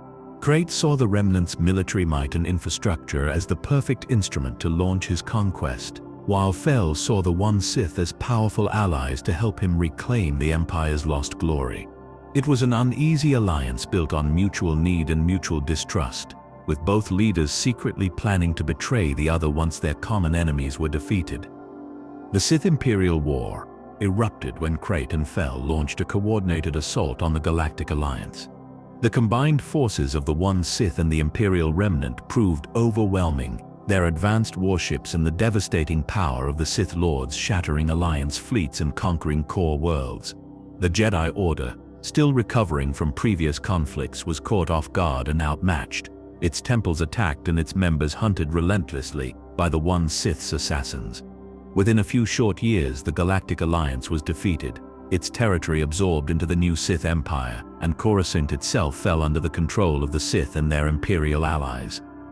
Darth Krayt declared himself Emperor of the new Sith Empire, ruling from the rebuilt Imperial Palace on Coruscant. His reign was one of brutal tyranny, enforced by the One Sith and their twisted creations, including Sith spawn bred in Korriban's alchemical labs. He imposed a strict hierarchy, with the Sith Lords at the top, followed by the Imperial military, and the subjugated populations at the bottom, their lives controlled by fear and the ever-present threat of Sith justice. Krayt's rule, however, was plagued by a hidden weakness. He had been infected by Yuuzhan Vong Biatz during the war, a condition that slowly consumed him from within, causing constant pain and threatening his life. Desperate to find a cure for his affliction and achieve true immortality, Krayt became obsessed with ancient Sith techniques of life transfer and healing. He delved into forbidden holocrons and conducted horrific experiments, seeking a way to transfer his consciousness into a new, healthy body or to halt the Vong corruption entirely. This obsession made him increasingly unstable and paranoid, his rule becoming more erratic as his physical condition deteriorated. He saw the galaxy not just as a domain to rule, but as a source of potential cures, his desperation driving him to take greater risks and commit greater atrocities in his quest for survival. Resistance to Krayt's rule began to coalesce under the banner of the Galactic Federation Triumvirate. Emperor Roan Fel, never truly loyal to Krayt, broke away with a significant portion of the Imperial fleet, establishing a loyalist empire in exile. He formed an alliance with the remaining Jedi and the Galactic Alliance remnant, creating a coalition dedicated to freeing the galaxy from Sith tyranny. Leading the Jedi forces was Master Cole Skywalker, a descendant of Luke Skywalker, whose son Cade had turned his back on the Jedi Order after a traumatic battle. Cade Skywalker's life took a dramatic turn when he was captured by the Sith and brought before Darth Krayt. Krayt sensed the immense, raw power within Cade, a power that far surpassed most Force sensitives, and saw in him the potential to be the ultimate Sith weapon or the key to his own survival. He offered Cade a place at his side, promising to teach him the true power of the dark side. Cade, however, rejected Krayt's offer, escaping with the help of his friends and the Jedi, but not before Krayt had planted the seeds of doubt and temptation within him. Cade's journey became central to the conflict, as he struggled with his unique connection to the Force and his desire for a simple life. Haunted by his past and burdened by his ability to heal others through the Force, Cade found himself pulled between the light side legacy of his family and the seductive power of the dark side offered by Krayt. His actions, often reckless and driven by emotion, had profound consequences for the war, sometimes aiding the Triumvirate, sometimes inadvertently serving Krayt's plans. Cade represented the galaxy's last hope, a reluctant hero who held the power to either save or destroy everything. The final confrontation between the forces of light and dark took place on Coruscant, the planet that had become the heart of Krayt's Sith Empire. The Triumvirate launched a daring assault, their fleets engaging the Sith Armada in orbit while Jedi and Imperial Knights fought their way through the city-planet's streets towards the Imperial Palace. Cade Skywalker, finally embracing his destiny, led the charge, his unique powers and connection to the Force making him the only one capable of challenging Krayt directly. Inside the throne room, Cade faced Darth Krayt in a duel that shook the very foundations of the palace. Krayt, fueled by the dark side and his desperation to survive, unleashed his full power, wielding his lightsaber and devastating Sith sorcery with terrifying skill. Cade, drawing on the light side and the strength of his ancestors, fought with a determination born of love for his friends and a desire to end Krayt's tyranny. The battle was epic, a clash of titans that mirrored the ancient struggles between Jedi and Sith, light and dark. Krayt attempted to transfer his consciousness into Cody's body, using a powerful Sith ritual to escape his dying flesh. Cade, however, was prepared. Drawing on his unique connection to the Force and the light side's power, he not only resisted Krayt's spirit, but turned the ritual against him. He shattered Krayt's spirit, destroying it utterly, preventing the Dark Lord from ever returning through any form of Sith magic or alchemy. Darth Krayt, the founder of the One Sith and the self-proclaimed Emperor, was finally and irrevocably destroyed. With Krayt's death, the One Sith Order collapsed. The dark side bond that connected them to their master was severed, leaving the Sith Lords disoriented, leaderless, and consumed by the same ambition and greed that had plagued their predecessors. The galaxy entered an era of fragile peace after Darth Plagueis' defeat, but the Jedi Order remained fractured, its spirit wounded by the fall of one of its own. Luke Skywalker, burdened by guilt over Jacen's corruption and an Order's failures, exiled himself to Act II, the first Jedi Temple, seeking answers in the Force's silence. He believed the Jedi's hubris had allowed the dark side to fester, and that the Order needed to end for balance to truly return. On Act II, Luke lived as a hermit, communing with the Force and the spirits of Yoda and Obi-Wan, awaiting a sign of when the Jedi might be needed again. Meanwhile, the First Order rose from the ashes of the Empire, led by Supreme Leader Snoke, a mysterious figure who wielded the dark side with terrifying power. Snoke had seduced Ben Solo, son of Han and Leia, to the dark side, renaming him Kylo Ren and turning him against his uncle Luke. Ben's fall shattered the Solo family and completed Luke's despair, convincing him that the Jedi must vanish from the galaxy. The First Order's war machine spread across the galaxy, its stormtroopers and star destroyers imposing a new tyranny on worlds that had only just begun to heal. Hope arrived in the form of Rey, a scavenger from Jakku, who discovered her own connection to the Force. Guided by the spirit of Luke's lightsaber, Rey sought out the exiled Jedi Master, finding him broken and reluctant to train another generation. Luke, haunted by his failures, initially refused, but Rey's raw power and pure heart reminded him of the Jedi's true purpose, not to rule but to protect her.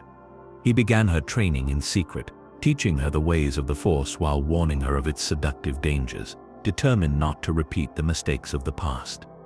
Kylo Ren, torn between the light and dark, pursued Rey across the galaxy, seeking to destroy the last Jedi and complete his grandfather's legacy. His conflict intensified when he learned of Rey's own connection to the Force, a bond that transcended their enmity. Snoke exploited this bond, using it to manipulate both Kylo and Rey, but underestimated Kylo's desire to forge his own path.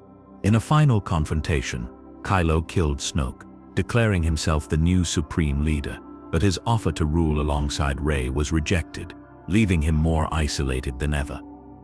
The Resistance, led by General Leia Organa, fought valiantly against the First Order's overwhelming might. Leia, though weakened by her connection to the Force, remained the heart of the Resistance, inspiring hope in the darkest times. Her son Ben's redemption came at the ultimate cost, as he turned against the First Order to save Rey, sacrificing himself to defeat the resurrected Emperor Palpatine. Ben's final act restored balance to the Force, ending the Skywalker bloodline's cycle of light and dark. Rey, now the last Jedi, sought to rebuild the Order on Tatooine, near the twin suns that had set Luke's journey in motion. She buried Luke and Leia's lightsabers in the sand, honoring their legacy while forging her own path. The Jedi Order was reborn, not as a monolithic institution, but as a philosophy of compassion, wisdom, and resilience. Rey's Order would learn from the mistakes of the past, embracing attachment and connection rather than fearing them, ensuring the Jedi would never again fall to the darkness that had consumed so many. The Force, eternal and ever-present, flowed through the galaxy, its balance restored by the sacrifices of heroes and the resilience of hope. The Jedi Order endured, transformed but unbroken, its light shining as a beacon for all who sought wisdom and peace. The legacy of the Jedi was not in their temples or their codes, but in their unwavering commitment to the light, even in the face of overwhelming darkness. As the stars wheeled overhead, the galaxy slept, cradled by the knowledge that the Force would always find a way to bring balance, and the Jedi would always rise to meet the dawn.